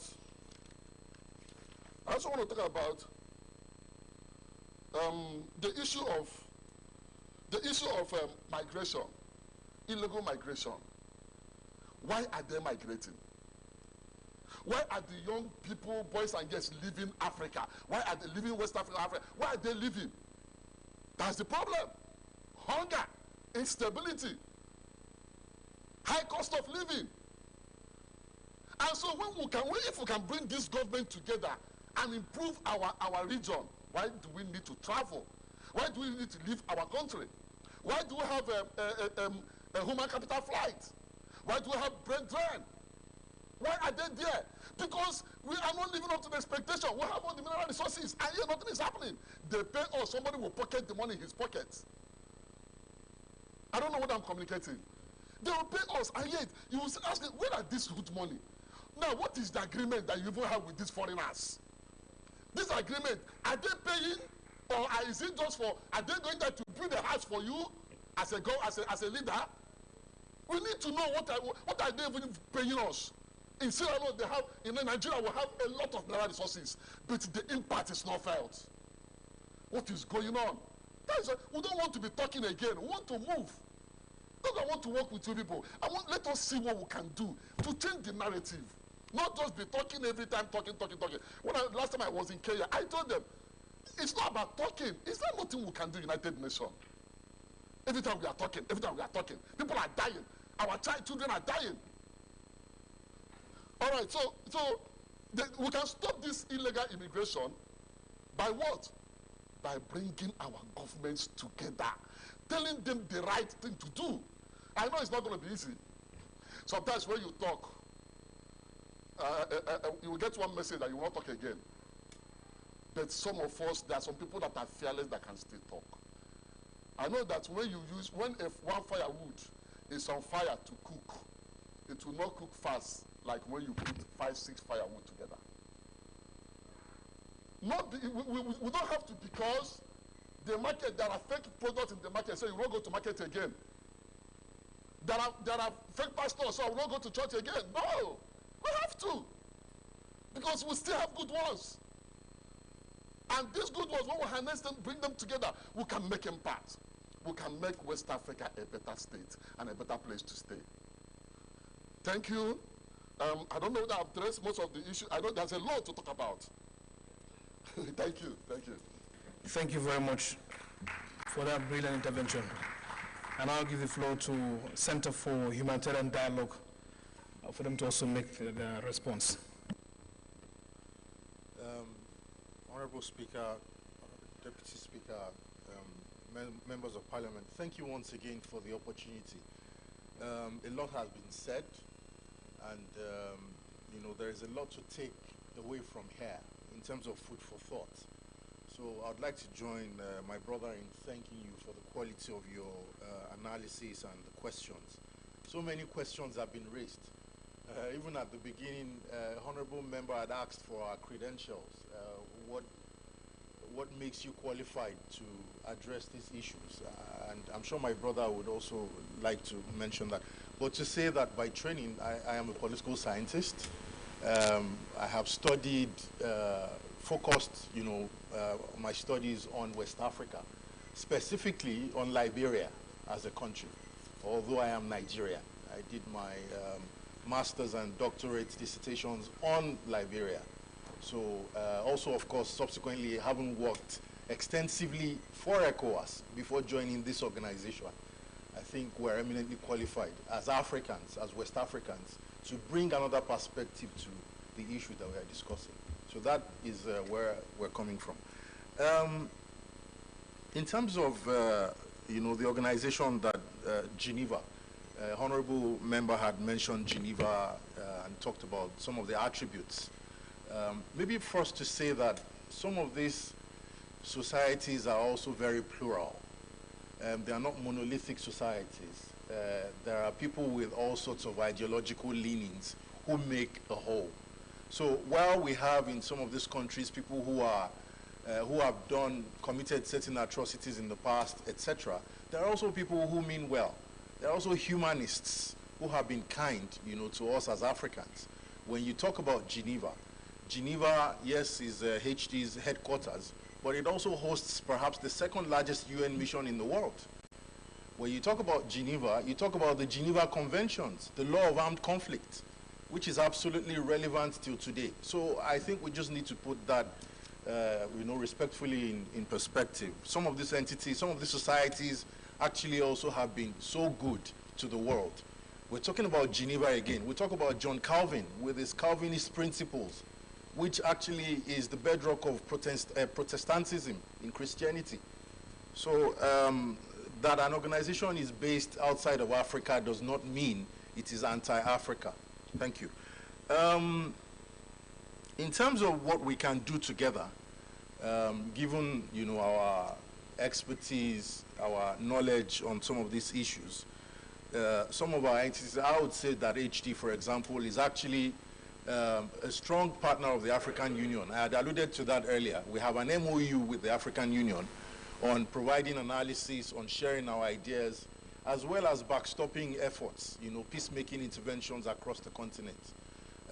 We also have MOUs with other organizations, strong partnerships with countries, including some of the countries that are actually represented here. I was delighted to see Honorable Dabo Alaji. If you remember me, we worked together closely to strengthen the post-Yahya Jammeh transition, if you remember. I mean, as an African, I'm proud to say that with every sense of humility. So, I mean, Honorable Snow in Liberia, etc. We've done so much work across places, And it is clear that our hearts are in Africa and with Africa. It's good to see you, sir. So most of the issues were on human rights. So I am glad that my brother was able to address them. I just also wanted to say that in terms of partnership, we are experts in dialogue processes, in mediation, in analysis.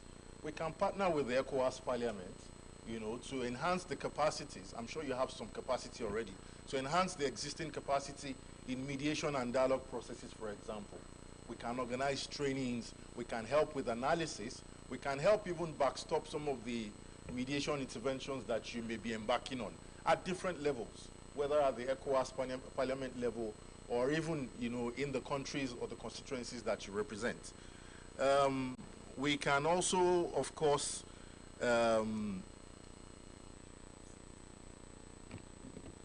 again, I wanted to highlight, you know, when I was presenting, I talked about our strong adherence to certain principles as an organization. I said HD is an impartial organization. We do not toy with that principle, because in the field of mediation, the moment that you're seen to be impartial, your work becomes ineffective. So impartiality is so critical, so central to what we do, that we do not allow countries or any interests to influence, you know, how we do our business.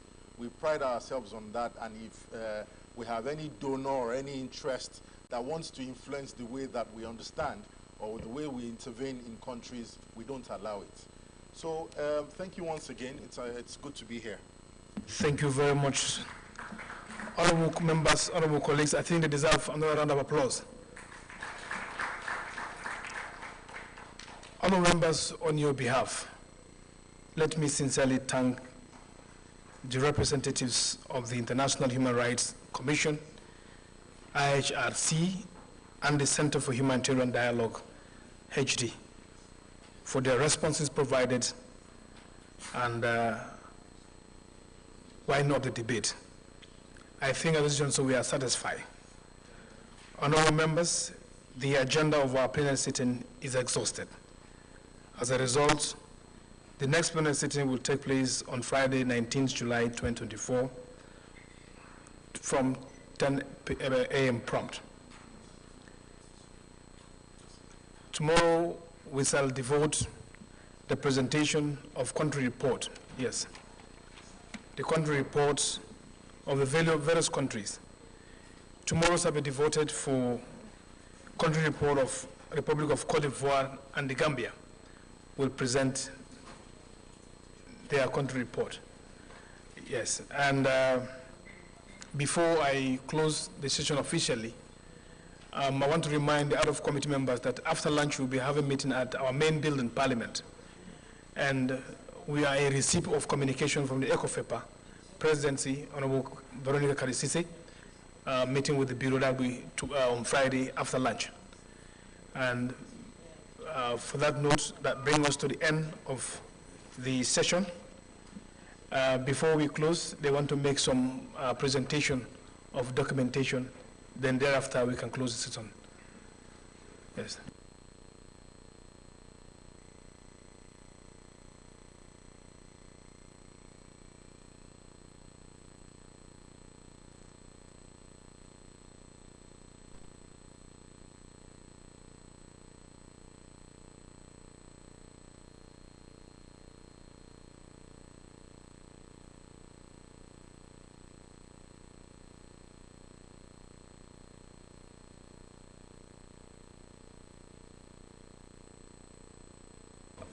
On that note, having exhausted this business of the plenary, the assembly now stands adjourned till tomorrow, 19 July 2024 at 10 a.m. prompt.